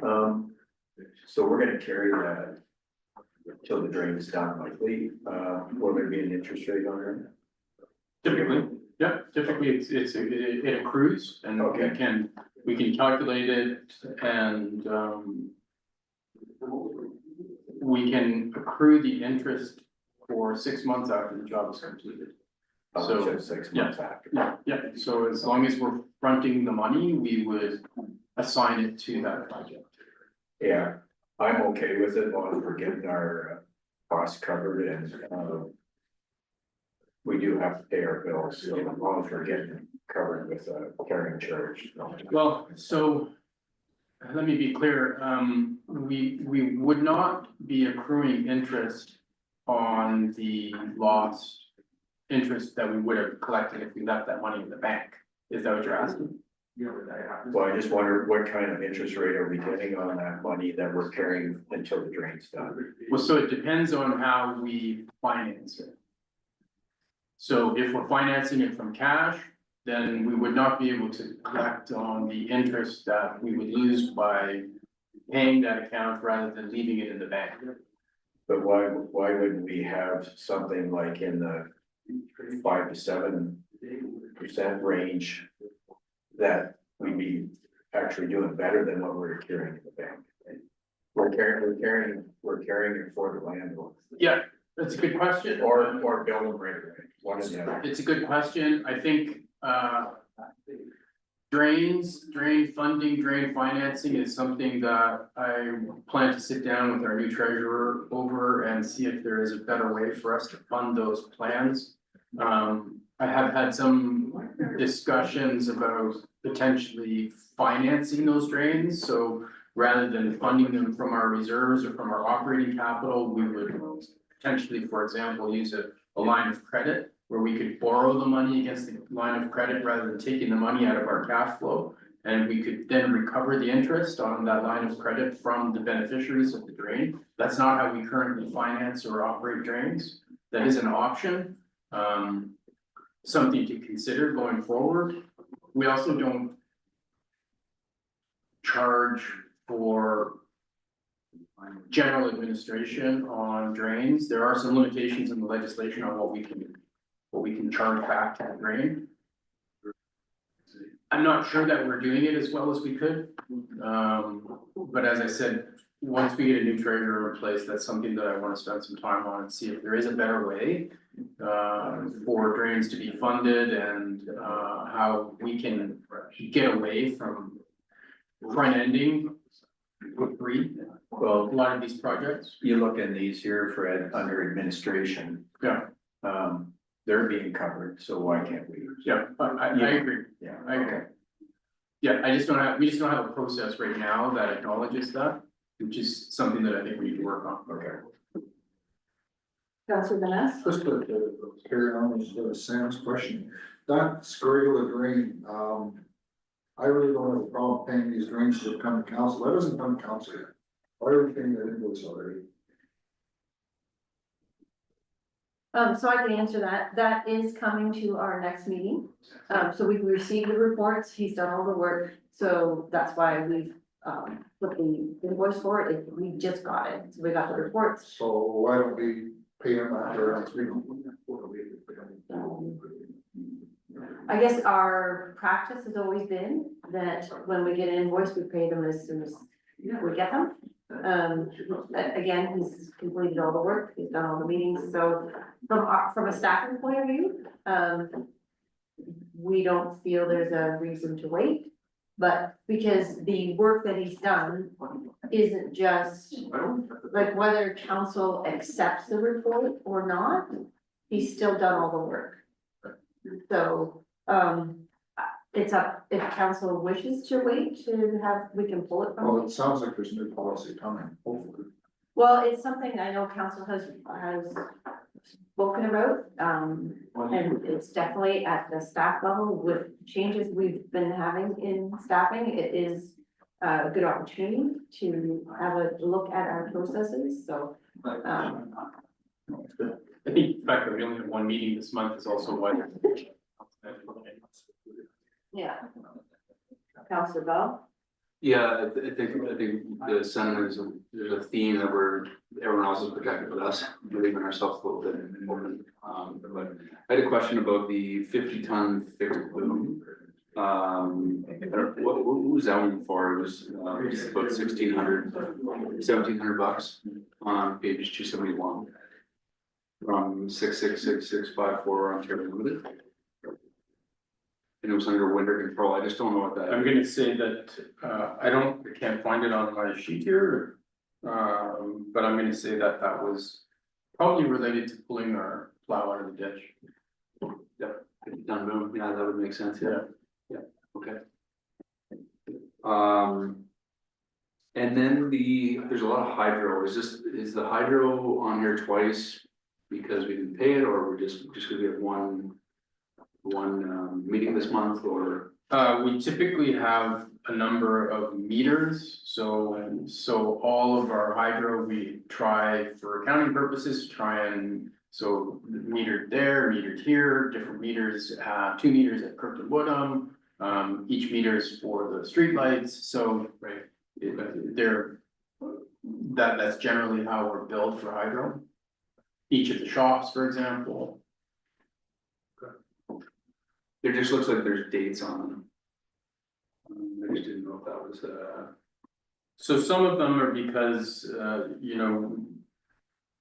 some have come in or dated December 27th, for example, so this is the first meeting since that's come in. Then they're all divvied up per department, that's why you're seeing more, so you've got, the administration building here, you've got the administration building over there where there's separate meters. The water system over there is separately metered. This wouldn't have anything to do with the mail strike, would it? Potentially. Yeah. Yeah, I see one there from November, so that's probably mail strike. Yeah, there's an October, I see, then just looking at, for example, the Adams and streetlights. From October 26th. Yeah, that's the one I'm looking at, yeah. Thank you. Deputy Mayor Wilhelm? Yeah, I just have to ask, I'm sure it has been, but I've never seen the engineer's bill like that for the drain. And, I'm assuming that the staff have reviewed it and there's good explanation why it's over $80,000. Brandon still is here. If you wish to call him in, I did ask him myself though, but if you want to answer, go ahead. I'm happy to grab Brandon if you want to hear from him directly. Yeah. Like, that's not it. Is he there? I believe it's because it's the industrial zone and it's the road is, has to be a certain way and it's concrete. And I know he also he's had a lot of meetings with various landowners. He's also had to do a lot of work with Enbridge because of the pipe. High pressure gas. Yeah. I think there were a lot more meetings and staff time because of the design of this particular drain. And I believe it's a county road, so I believe Yeah. some of these costs are going to the county, so it's like we're paying it forward for the county. Yeah. Yeah, like, I understand, but I just have never seen a bill for over $80,000, and that's not a large drain. This seems excessive, that's all. Through the mayor, there has been a lot of work done on this drain. Those are not, a lot of those costs are tracking back to those beneficiaries that had initially thought they wanted the drain closed, then ended up getting the design work done. So we're paying, so that bill is for the design work to enclose the drain, which is not gonna track back to us, which is gonna be assessed against the beneficiaries. So, whether the drain gets closed or not, it's not known at the moment, but they asked for design work done and Brandon did the design work. Any other, go ahead. Yeah, like two more. One on that one is, so you said that it's going into the county, so the county, so we're gonna pay the bill, the county's gonna give their share for the road work. They'll be assessed. They'll be assessed, okay. Mhm. And then the landowners on either side will also pay it, I guess, at some point. Of course. Okay, just want to clarify that. And then I just said, are we doing both right now, both accounts payable? Sure. Yeah. Okay, so this, there's Association of Municipalities. And then there's the Manpower Service Canada, and then there's a USTI Canada annual fee, about $26,000. What are those? I can speak to the Manpower one. That's the recruiting fee for filling the recreation manager position. I believe the AMCTO must be an annual membership. That is my annual membership. And that's mandated? You need to pay that, or we need to do that? So I have always been a member. It's part of how I get a lot of my information, through for like working with other clerks in the municipality. It's always been in the budget as one of my, fees. It's the only membership I have, but, it is part of, what council has approved in the past.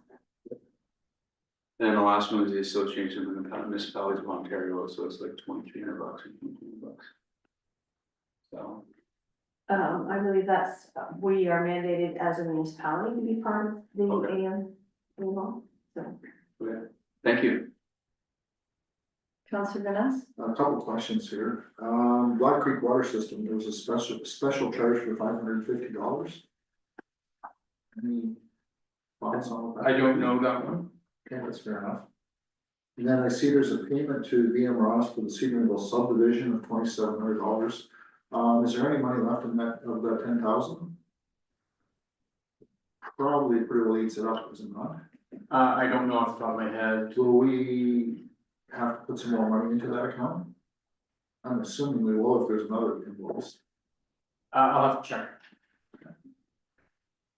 Okay, and then one last question here on. Sorry, just to be clear, so we have an agreement with the proponents of that So if the consulting and the work being done is related to Sebringville, we will bill those fees back to the applicant. We have an agreement that they are going to cover the cost of BM Ross providing us with consulting services for that project. That's fine, that's great. One last question, the 2024 Dodge Ram, there's a Trackmatics charge for $1,500. Usually that's, Trackmatics is the system that we use for monitoring the locations of our vehicles. so is that just to install it then, or? It could be an annual fee that's come up in January that is part It of was it. just under one vehicle, that's why I'm wondering. I don't know off the top of my head, I'm sorry. Okay, no. And I realize Ken's not here, so. That's it, thank you. Did you just want to clarify that manpower services, is Oh. it for Cassie or is it for the treasurer's position? Cassie. Okay. Yeah, I'd just like to hear a little more on what we get for an $11,000 investment. So for the recruiting fee, they develop the advertising, they pay for the advertising, they vet applicants, they recruit applicants, and then they shortlist them and then provide us with the shortlisted applicants, and then provide a guarantee that if the applicant doesn't work out, that they will redo the search within a year for free. And it's based on a percentage of the starting wage of the applicant. I guess I'm surprised that we didn't talk about that we would be spending so much on not a senior management position. I'm also curious why this became a rec manager as opposed to a rec coordinator. We talked a little bit about that back in October about the title. And based on the feedback that I had received from the recruiters that I was interviewing, they had suggested that the title would attract a broader and a more qualified level of applicant. This is a position that is one that will have, potentially 20 lifeguards reporting to her in the summers. Does require a certain amount of responsibility and maturity. As far as the title is concerned, the salary that was evaluated as part of our compensation study by Gallagher in late 2023 set the salary for this role without necessarily focusing on what the title would be. So the title was really designed to attract a more mature, more responsible applicant for this role, because that's really what we're looking for. Okay, I guess in future, is it possible to discuss the cost before we move forward on any hiring practice? And I'll take responsibility for not understanding that this wasn't, a simple, let's put on Indeed a posting. Mhm. I just personally, and it could be just me, I'm surprised to see such an expense Mhm. when we were aware of local qualified candidates that were interested in the role. I can see when it's a very difficult, like our treasurer position, Mhm. it makes sense to invest in the hiring. But when we know we have, qualified local people that are interested, to then invest $11,000 of tax monies, Mhm. just really a surprise. So we have no HR capacity in the organization. So in order to undertake a hiring of this nature, it would take one or many of us away from our regular duties to develop advertising, to place advertising, to develop, additional capacity to vet. Like I have handled hiring for temporary roads operators, for finance clerk. And I would say that the time that it takes for me to do that work is probably more than that. Because it would take at least, any of those positions to fill would take at least 20 to 30 hours of my time. And that would be, in this case, 20 to 30 hours that I would not be focusing on recruiting a treasurer. And even though we do have a recruiter retained for that purpose, Lizette and I have probably done 10 interviews. So between the time that we have to dedicate to that kind of work away from our day-to-day duties, personally, I think it's great value. But I'm looking at it from a different perspective. So is the expectation that for all future hiring will be going through third party and? That's not my expectation, no. Okay. No, I mean, you know, we are very short-staffed at the moment. And so for a position of that nature, I mean, I would, you know, it depends on the nature of the position and it depends on the type of person that we're looking for. You know, there's, like, I did do some initial research to try and see what the market was like for filling a role of that nature, and it wasn't great. We didn't get a lot of applicants. We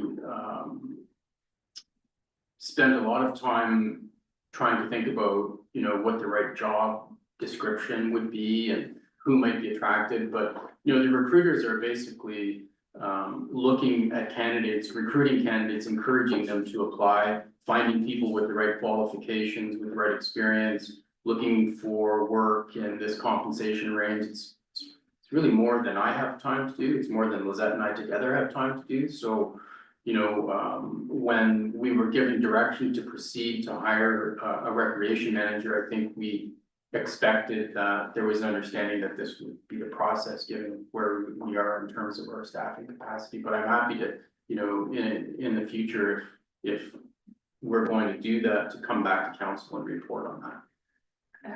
Did Cassie come in through a recruiter? Yes. Or did she apply to an online posting? She was recruited. That's interesting, thank Good. you. Yeah, sorry, Go ahead. when you talk about our large staff shortage, is there any other than Rebecca who's missing? No, Okay, so we have the same staff that we had 2 years ago, like before your position. Is there the same number of staff here? yes, Okay, I just didn't know if there was, when you said like we're missing quite a few staff, it's one position that we're currently, and a big position, don't get me wrong. yeah, yeah, Yeah, but,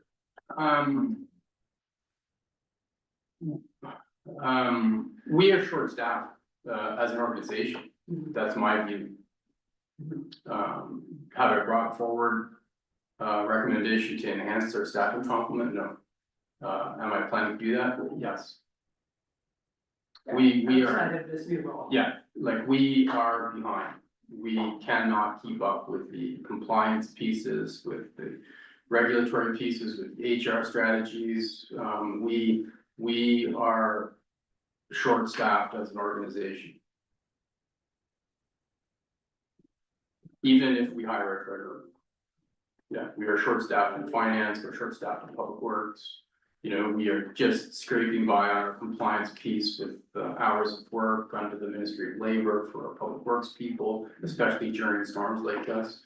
You know, we were able to secure an additional 2 temporary drivers because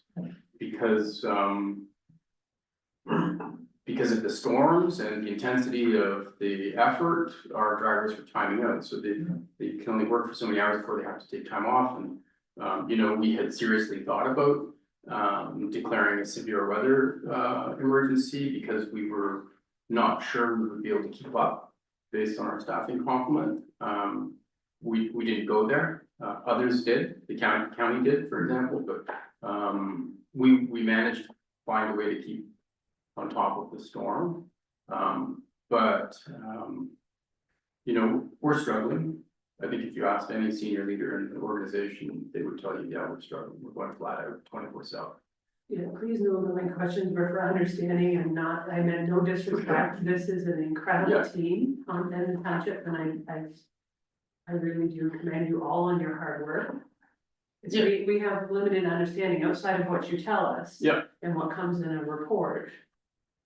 You know, personally don't know what goes on here. Yeah, no, and I can tell you that the staff feels very much supported by the council. That's, you know, as I said, I've never brought to you a request to enhance their staffing complement. But you know, when you see, you know, if you're looking at salaries and overtime, you know, that's where, you know, when you see people working a lot of overtime, that's when you start to wonder, why is that person working so much? And is it because they can't organize their time well, or is it because we're asking too much of them? And in some cases it's both, but in many cases here we're asking a lot of our staff.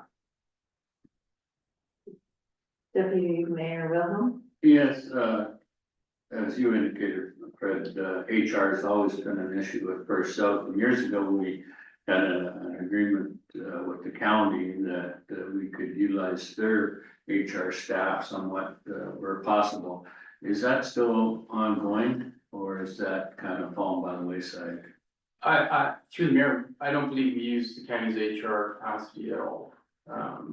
Do I think we should investigate that? Yeah, I do. Yeah, I think, I have been talking with Lori about potential capacity there. You know, things like payroll, for example, you know, we've been sort of test driving some payroll platforms that would allow us to automate that process, which would then free up more time for doing day-to-day work. You know, things like records of employment, things like remittances to the federal government, things like WSIB compliance. You know, all of that stuff is work that's critical to the organization, but is not really anybody's job. And so, you know, trying to find a more consistent way of addressing those commitments is part of what I'm trying to drill down on.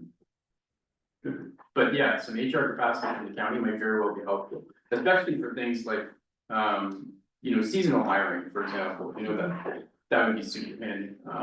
But I just haven't had the opportunity to meet with the county to see whether or not they can step up and help us out, you know, for things like onboarding and policy development and, you know, all of that kind of stuff. I think there's an opportunity for enhanced partnership there. Yeah, you don't have to reinvent the wheel. No. You just utilize other Yes. policies. Yeah. Any further questions on the accounts? If not, they're on the floor. Looking to approve. I think we have the mover and seconder. All those in favor, carried. Okay, we are at the clerk's report. Should I just read the recommendation for the council payroll? Yeah, so usually we just put that on the floor as well. Okay, so a recommendation that the report regarding the council payroll, December 24th, 2024, dated January 14th, 2025, including a total payroll of $4,730.03 be approved. Moved by Deputy Mayor Wilhelm, second by Councillor Corview. All those in favor, carried. Do you have anything else, Lisa, that you'd like to? So my next report is, section 4 drain petition. We had a landowner bring forward a request. Currently there is, some drainage issues he'd like to have, looked at. This is the property. We, are currently working with the landowner to do a site plan application, for the grain elevators that are on the property. We have seen it.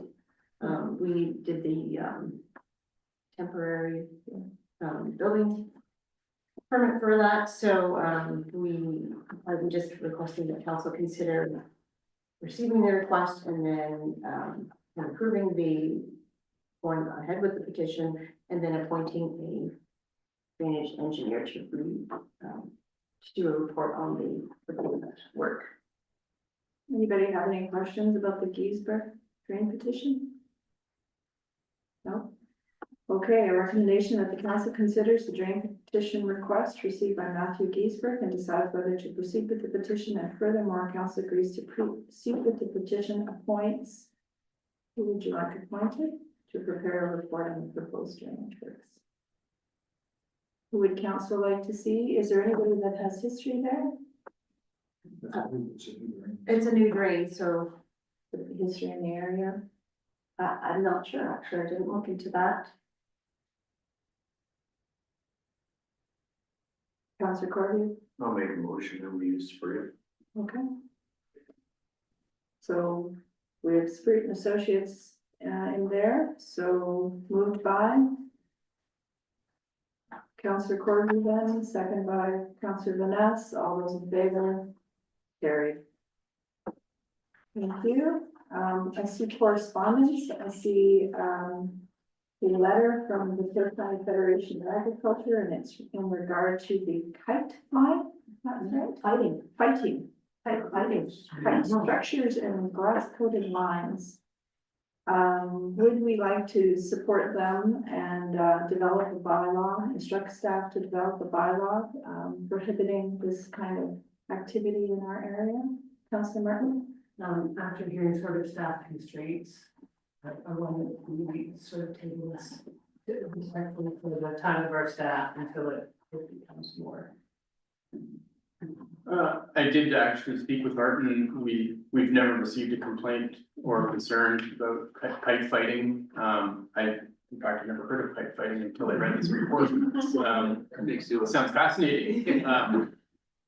But we don't have a kite fighting problem here. But I can undertake to let the council know if we do get complaints, that might be the time for us to bring forward a plan to regulate it. But at the moment, we don't seem to have a problem. Generally, though, I think like Derek Vanderwall, there's a bunch of people on the Perth County Agri thing. Wondering if, like, maybe we don't have to reinvent the wheel here, maybe we could go to, is it Oakville here? And grab their policy and just have it in our back pocket if it ever becomes a concern. Through your worship, I think if we get a complaint, we would be able to develop a bylaw and a regulatory framework pretty efficiently. And I'm sure Lizette could probably find something from one of her colleagues through the MCTO. So yes, if we get a complaint or if we see that it's an issue that requires some attention, we'll definitely alert the council. And if I could just speak further, so the putting together the bylaw is not the biggest piece, because as indicated, there are examples out there. The biggest piece is bylaw enforcement. Martin is a one-man show, so we would have to be careful how we implemented the bylaw and how we would go about Policing it. yeah, because Martin already has a lot on his plate, but those are the things to consider when we all agree that this has the potential to have some serious ramifications for livestock especially, and farm equipment. We just want to make sure that we're not just putting something up there that can't be enforced because we don't have the capacity, so we'd have to look at that piece as well. You want to defer it? We can receive it for now. If council wishes to do that, Okay, so I'm moving that, go ahead, Councillor Bell. Yeah, you want to make that a motion, just to receive it? Okay, motion to receive the correspondence from the Perth County Federation of Agriculture regarding kite fighting. Moved by Councillor Bell, second by Councillor Corby, all those in favor, carried. We are at council reports. oh, sorry, I just wanted to mention under correspondence, we have received a couple of condolence cards sent to council and staff. One from the Stratford Public Library Board, and the other from the Perth Huron Home Builders Association, and this was in regards to the mayor's passing. I just thought I'd let council know that we've received outreach from other municipalities as well through email. But these were a couple of cards that I thought council should know about, so. Thank you. I did actually touch base with Lori this morning and she is going to go back to work today, so. Yeah. I was supposed to go back yesterday and she forgot.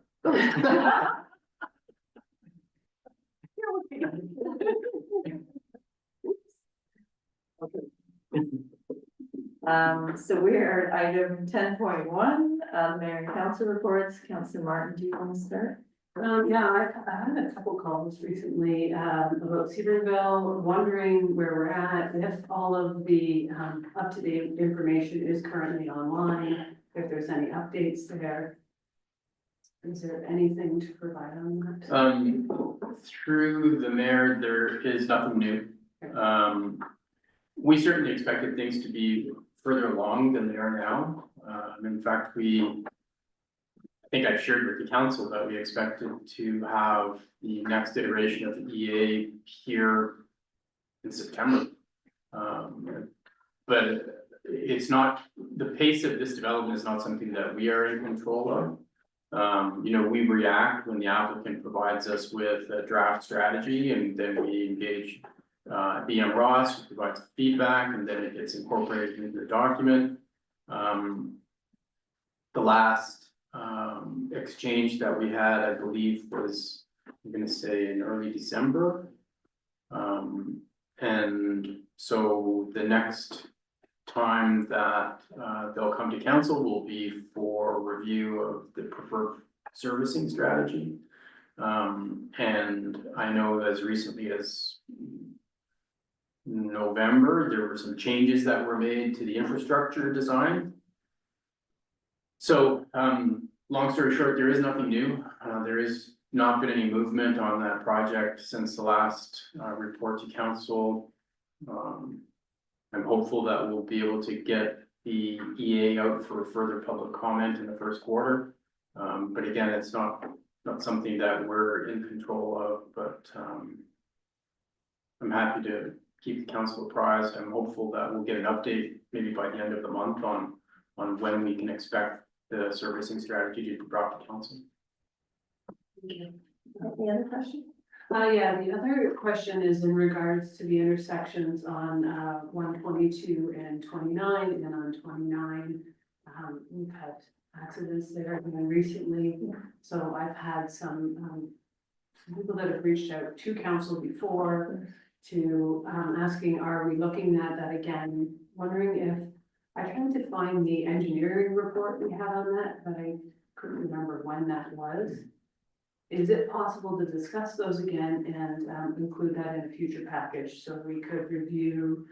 There were some recommendations from the engineers on, I know we moved on what they gave us as initial recommendations. But it'd be good to review now again, once we've had further accidents. There's another level. Your worship, we can bring that engineering report back and put it on one of the February meetings, and that could potentially be the source of a discussion and maybe next steps if you want to make some changes. Thank you. That's it for me. Thank you. Councillor Vanessa? Thank you. Like Councillor Martin, I've received some calls from residents from Sebringville wondering what's going on. Their biggest concern is there seems to be a movement out there that is presenting misinformation and fear mongering. And residents have called me to ask what we've known, and once I've explained what I know personally about it, they're much calmer. I understand there is a public meeting Sunday that a group is holding, and I hopefully will be able to attend. And also I've had 2 separate occasions over the holidays that people who made no comment at all about the public library were extremely happy with staff and with council for settling our dispute with St. Mary's and Stratford, and they were extremely happy, and they had made no comment up to this point. So I was quite surprised about that also. So thank you to staff. Thank you. Couple things, further to those accidents, I contacted Chief Skinner to see if he could provide a report on what the cause was. And at the time, he said the investigation wasn't done, but he would get back to me. So I think if we have that, might give us a better understanding if we can improve those intersections. And I too plan on attending Sunday's meeting. And we have a fire board meeting tonight. So we'll see. Tomorrow morning, yes.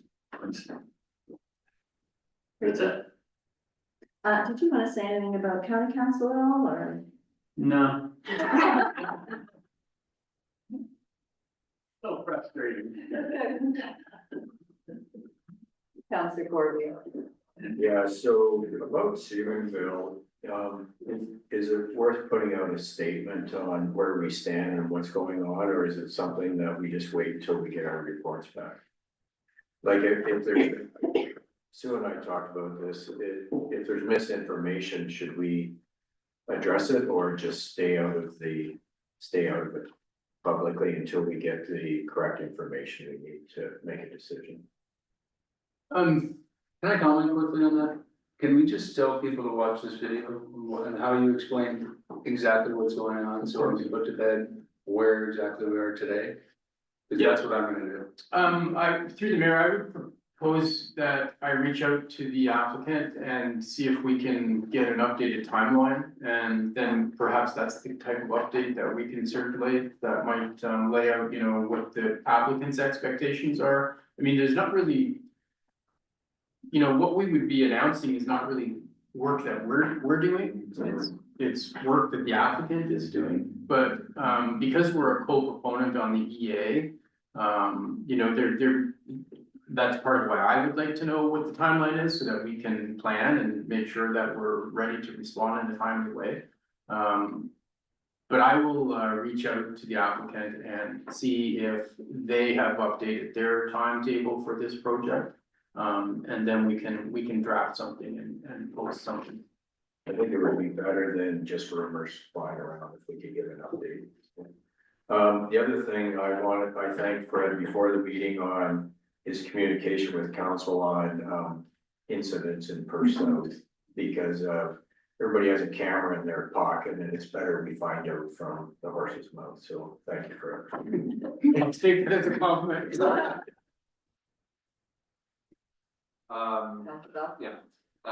So yeah, I've had some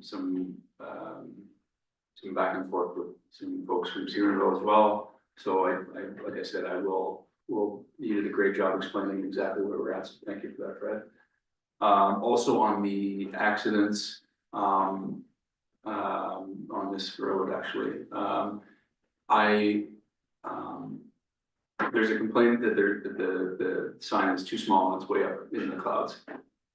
I don't know if that's the case, but I'd like to maybe get that back to us at council, if you could bring that back, and we can revisit this, because if it's driver error or where we're at with it, but getting a lot of feedback on that. So outside of that, we had a fire meeting last night.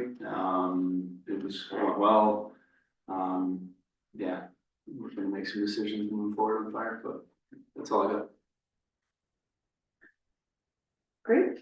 The only other thing on the fire thing last night is they're gonna engage Fanshawe College mentorship program, which I thought was really positive. So we look forward to that. And I wondered, Lizette, if there was any applicants for the council position that is now open? There have not been any applicants. All right. I've had a few calls, people asking questions, but no one's coming to the form. That's it. All right. Oh, Councillor Kirby? When's the deadline on that? January 24th. So there was an ad in the newspaper last week and this week. It'll be in the Independent again, and I'll probably boost the post that I put on Facebook. And then the information is on our website about the process. Just a couple of things, regarding the Fire Essentials program. We are all scheduled to be here back January 31st. So everybody's got that on the calendar? No. No, but I won't. And what I'll time? send out a meeting invite. And then is there a fire master review meeting that you wanted to have in February? So I was going to speak to that under my name. I forgot about that. Sorry. Okay. Thank you, Mayor Orr. So I had done a doodle poll. Council had wanted to meet, to have an initial review meeting of the fire master plan, to discuss sort of how they want to start going forward. The doodle poll indicated that February 10th was the best option for members of council. The only conflict was that, Councilor Vanessa wouldn't be able to make the morning and Councilor Martin wouldn't be able to make the afternoon. So that was the only day that was close What day was to, that? February 10th. It was a Monday.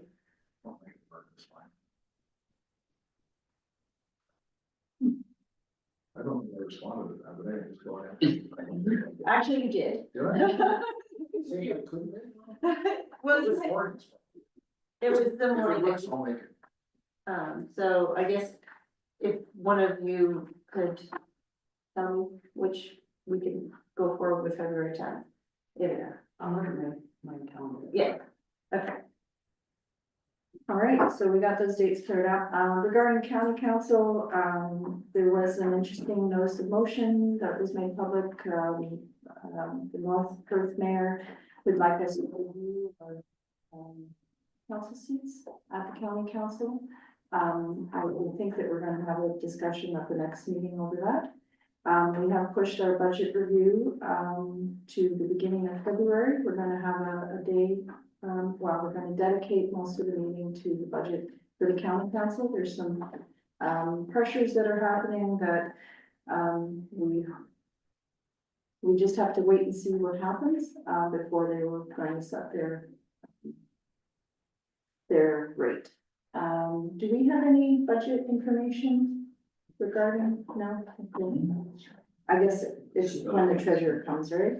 Your worship, you'll recall we did bring forward a handful of capital items for Yes. pre-approval, so those are gonna go up to tender soon enough. As far as the balance of the capital program and operating is concerned, we have not, spent a lot of time developing that. All right. I've got Spruce Lodge tomorrow night and, I will not be able to make the Sunday meeting. I'm sorry about that, but my mother is turning 101 that day and I plan to spend it with her, so.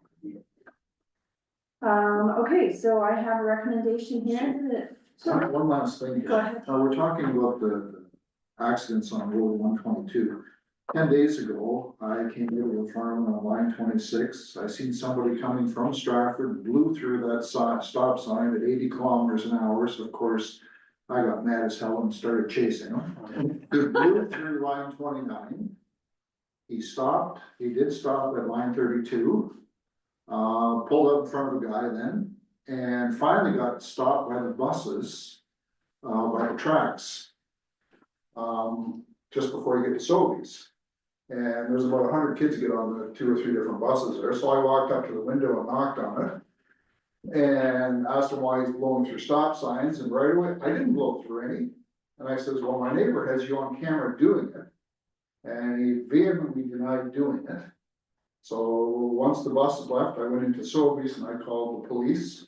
And I have not heard what happened, given the plate number, but a lot of these accidents are people blowing through the stop signs. The first accident with the truck rolled over, somebody thought it was a 4-way stop and pulled in front of the vehicle. There is nothing we as a community can do to stop that. People are just too inattentive. And we can put stop signs, 4-way stops, whatever, people blow through. And there's nothing you can do about that. All right. There was a saying that used to come around.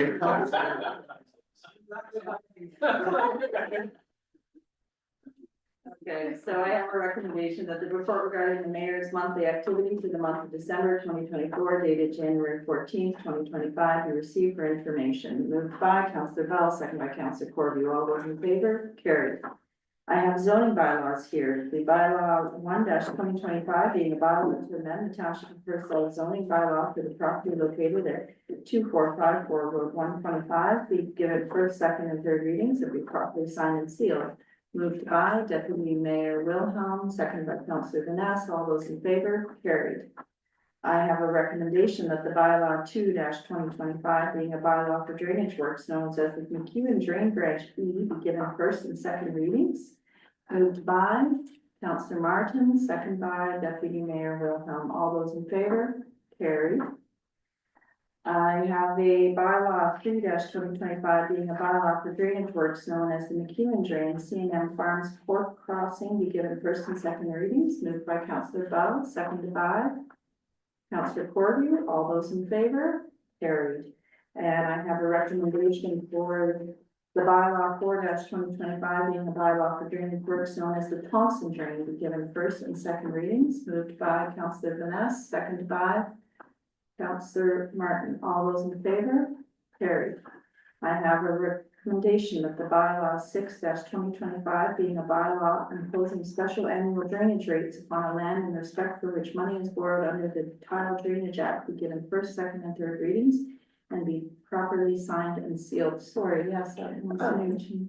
Thank you, Mayor Orr. I just wanted to note that I just realized when, I had the bylaw in front of me that it was dated February. So it's getting corrected before you sign it. It should be dated January 14th. So, if we could put as amended. For the year. So the bylaw that was in the package shows that we are passing it February 14th, but we're not. We're passing it January 14th. January 14th. Yeah.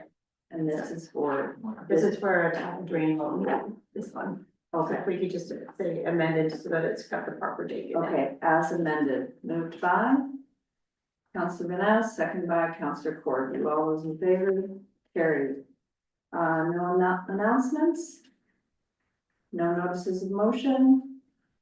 No other business, no public question period, a confirmatory bylaw.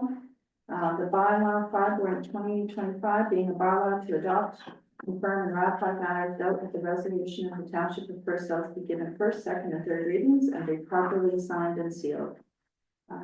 Moved by Councillor Martin, second by Deputy Mayor Wilhelm. All those in favor? Carried. Can I just ask a question? I didn't see Foster Farms on here. So Foster Farms was a report on the consent application, so they haven't done their zoning yet. So the first report that we saw a little while ago was they had to do an official plan amendment. So we did that. This is for a recommendation now to land division for the consent. And so it wasn't a public meeting. The zoning bylaw will see another report for that. That'll be one of the conditions on the consent once it goes to land division and gets approved. Okay, so I have a recommendation that the meeting does begin by 12:01. Moved by Deputy Mayor Wilhelm, seconded by Councilor Martin. All those in favor? Carried.